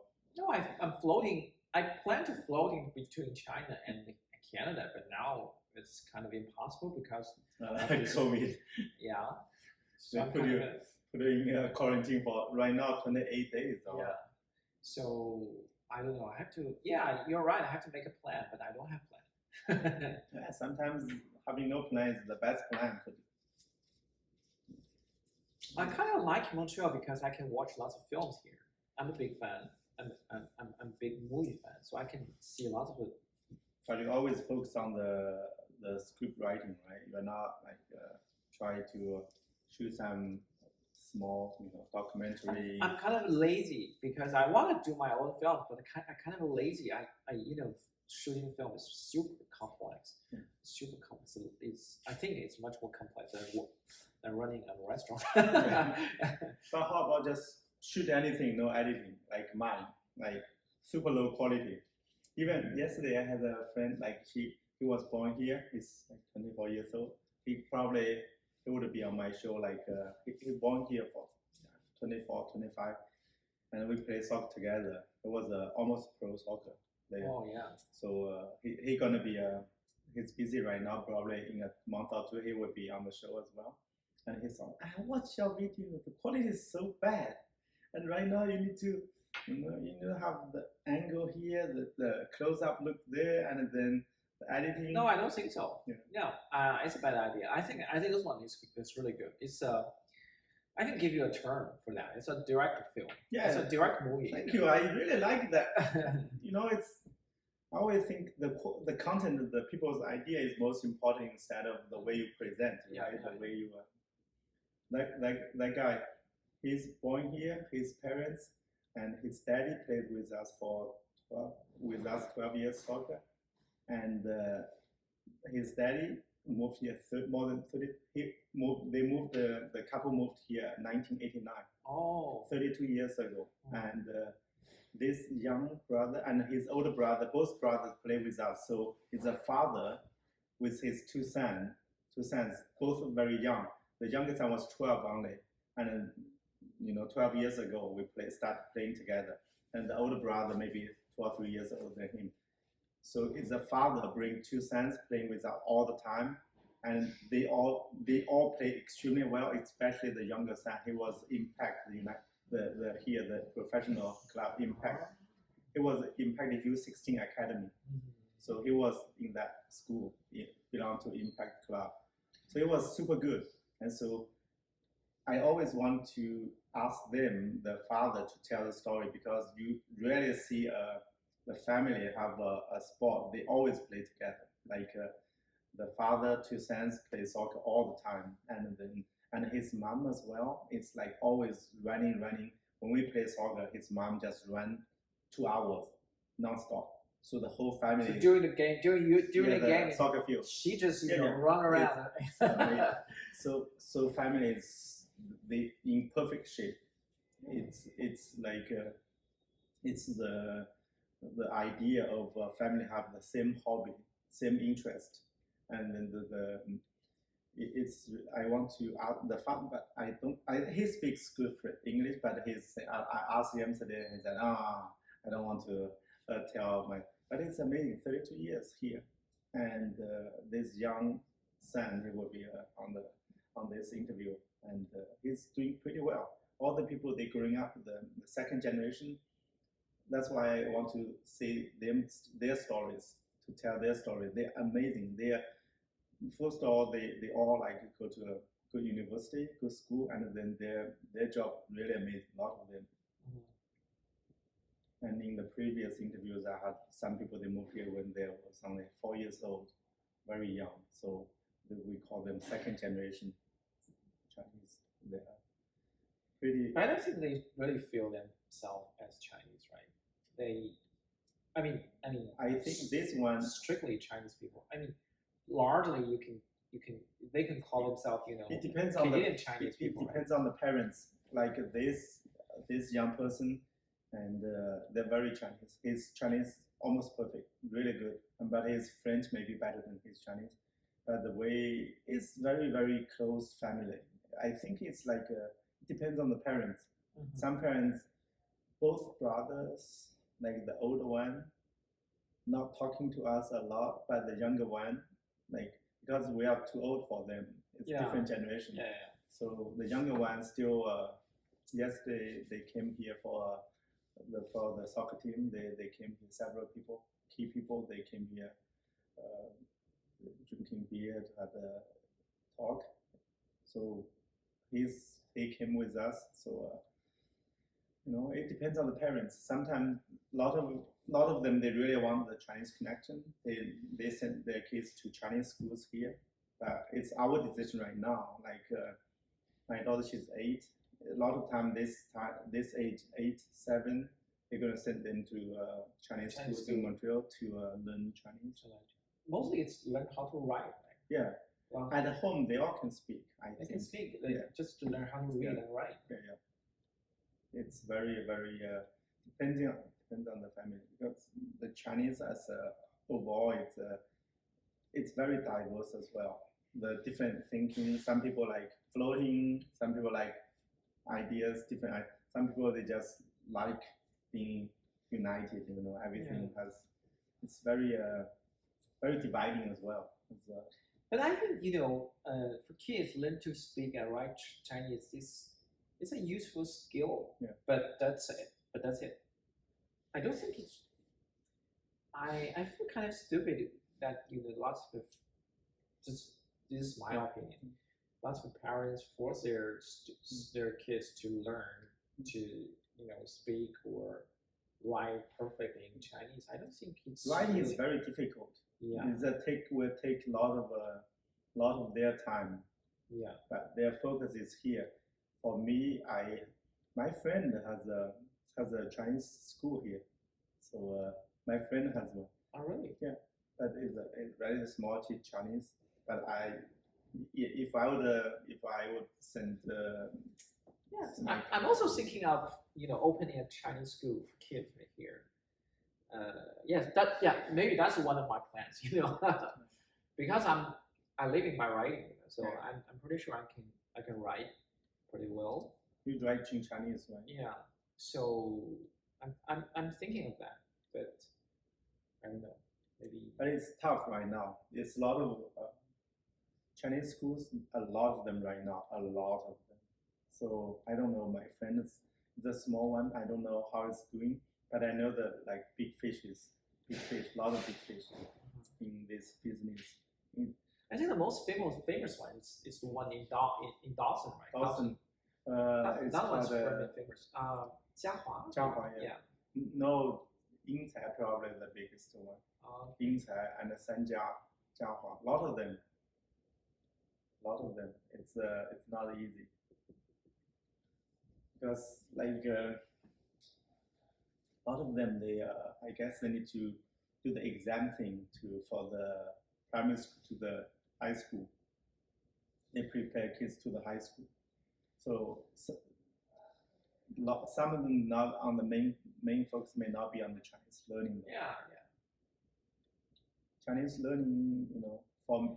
So your daughter went to a French school, right? Yeah, it's always a French public school. Yeah. So maybe her priority other than French, maybe it's the English. I'm pretty sure. Yeah, English, French. I guess it's like her French is a little bit better than her English, but at home, whatever, like she's most comfortable with English. With you. With me as well. Oh, okay. But with grandparents always, she has no choice, only Chinese. Only Chinese. Yeah. Okay. But the English were the young kids or young people. I think the English you can have the most content on the internet, on the YouTube. Yeah. They watch YouTube a lot. Okay. So the French, you don't have a lot of fun stuff on the YouTube. That's the thing. That's why. They all like English, like crazy. So you have all the animation movie called what is that? Frozen. Frozen, yeah. Frozen 2, and we all went to the cinema to watch the movie. Frozen. Yeah, it's everything in English. It's You fun. have no even some they dubbed in French, but the original is English. Everything. The YouTube you have the clips here, there, the songs, the film songs, and they love it. So it's everything English. It's crazy. The Paw Patrol, like for example, and You remember the first time I was here, I was my another friend. Yeah. She has a daughter with her, and I think she's doing pretty well because she speaks Chinese with her two daughters Yeah. in family. But once they went to school, they speak English because they live in Ottawa. Okay, okay. So I think that works pretty well. I think I talked to her two daughters. They're Chinese. Oh, that one is it's already 15, 14, right? Already was joined. Remember that there was a. Yeah. 14 years old, her daughter, and she speaks Chinese very well. Yeah, she was. Yeah, she speaks. I think I think it's a good example of how Chinese family raise their kid, right? But her daughter doesn't really they couldn't read, but they speak pretty well. Yeah. She speaks French or not, the kid? Yeah, because she speaks also a little bit of French because the first they used to live here in Montreal, so they went to French school for like 3 or 4 years here in Montreal. Then they moved to Ottawa.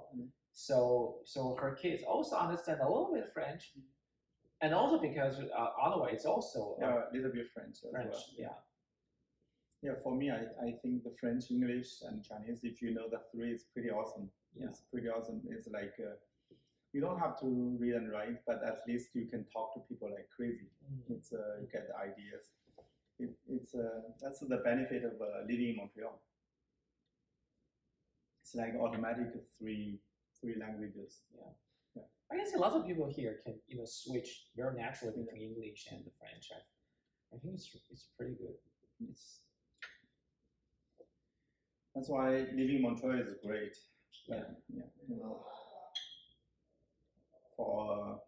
For us, it's a little bit difficult for the immigrants. For you, it won't be a problem for the French, but for me, the French will be a little bit difficult. But at least as an IT engineer, you speak English is enough. Yeah, but now I'm the business, restaurant owner. So sometimes you need to talk to the Revenue Quebec, talk to kind of some companies, their government, the French is. They don't like to speak English, right? Not at all. I remember the Revenue Quebec. You call them. Sometimes you have after all long French, and then you have option to press for English. Yeah. Now I guess they took that away. So you. I've called sometimes because every time I call, I chose French. I have to wait like 1 hour or 2 hours. But each time when I choose English, is that Revenue Quebec? Yeah, Revenue Quebec. I can really? get each time after 10 minutes, I get someone answer the call. But if you chose French, last time I called, I did not find the option for English. You have to wait. You have to be patient. You have to wait, and then at last they will tell you if you want to speak with someone speak English, press like which number I forget. I think they have the new law Bill 96. That debating. Yeah, but it could be more. I've tried twice. Each time I chose English, and after 10 minutes, at most 15 minutes, someone answered the call. And if you chose that French, okay, you can wait like 2 or 3 hours. Nobody cares you. The one trick I did, I just press anything, and then after that, the answer in French, I could not know the options. I just pick any option, and then the answer I spoke English, and then ask her to transfer the right to the. Sometimes we can get things done. That's the trick. But even you chose English, you can immediately tell this is someone who speaks French that answer you in English. That's good already, at least. It's probably in Montreal will be more and more French we have a mayor election in November, and you see that's one of the topics is the French, the English. I think in Montreal it works very well. I think bilingual will be the good choice, but for the rest of the Quebec, I think it's a big problem. That's the debate this time. Yeah. They want even the current mayor Plante, I guess her position is to bring more restrictions on the English and promote more French. That's her position. Every year they say that. Every year they say it's the same thing, right? Yeah, for the business may not be a good sign. Yeah, right. So, but for you, like you just like staying here for a little bit long time, right? For the Montreal. Or I don't know. I have no idea. I have no idea. Yeah, you focus on the kids. I don't have kids. I focus on the animation for the kids. Oh yeah. But I have no idea. I have no plan. I like Montreal. But it's your French is good, and then you can. One time I had a conversation with someone who had a good background with the TV thing, or the video editing, whatever the things. But they found very difficult to get the local market or the. Yeah, it's because it's French, right? Yeah. I want to move to Vancouver. I like very much Vancouver, but it's expensive. Expensive, and the opportunities may not that many. No, you just move there to live. You need to be rich to live there. Yeah, I don't think it's. I'm gonna find a job there. Just to live there. But it's really beautiful city. I Looks like a retiring place. Yeah. You can retire. Yeah. Have you been there, Julian? No, I know it's not for me. It's not out of my reach. If I have a lot of money, I move there. But I think for. But you can just close a restaurant for just like 1 week and bring your wife and kid for a holiday in Vancouver. Right? It's really good. Yeah. It's a beautiful city. And, totally different styles, with Montreal. Okay, great. You want to drink anything or? Well, that's very good. That's very kind of you. I enjoy it. It's really good. I eat a lot. I finish everything. Okay. So anything else to add, or like we can wrap this up? Yeah. Okay. Okay. I'll drink the last. You want to? Okay. It's almost finished. It's the last job.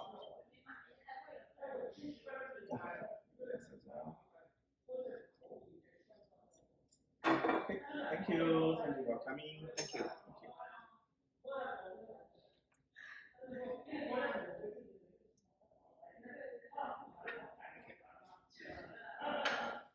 I hope I'm not drunk.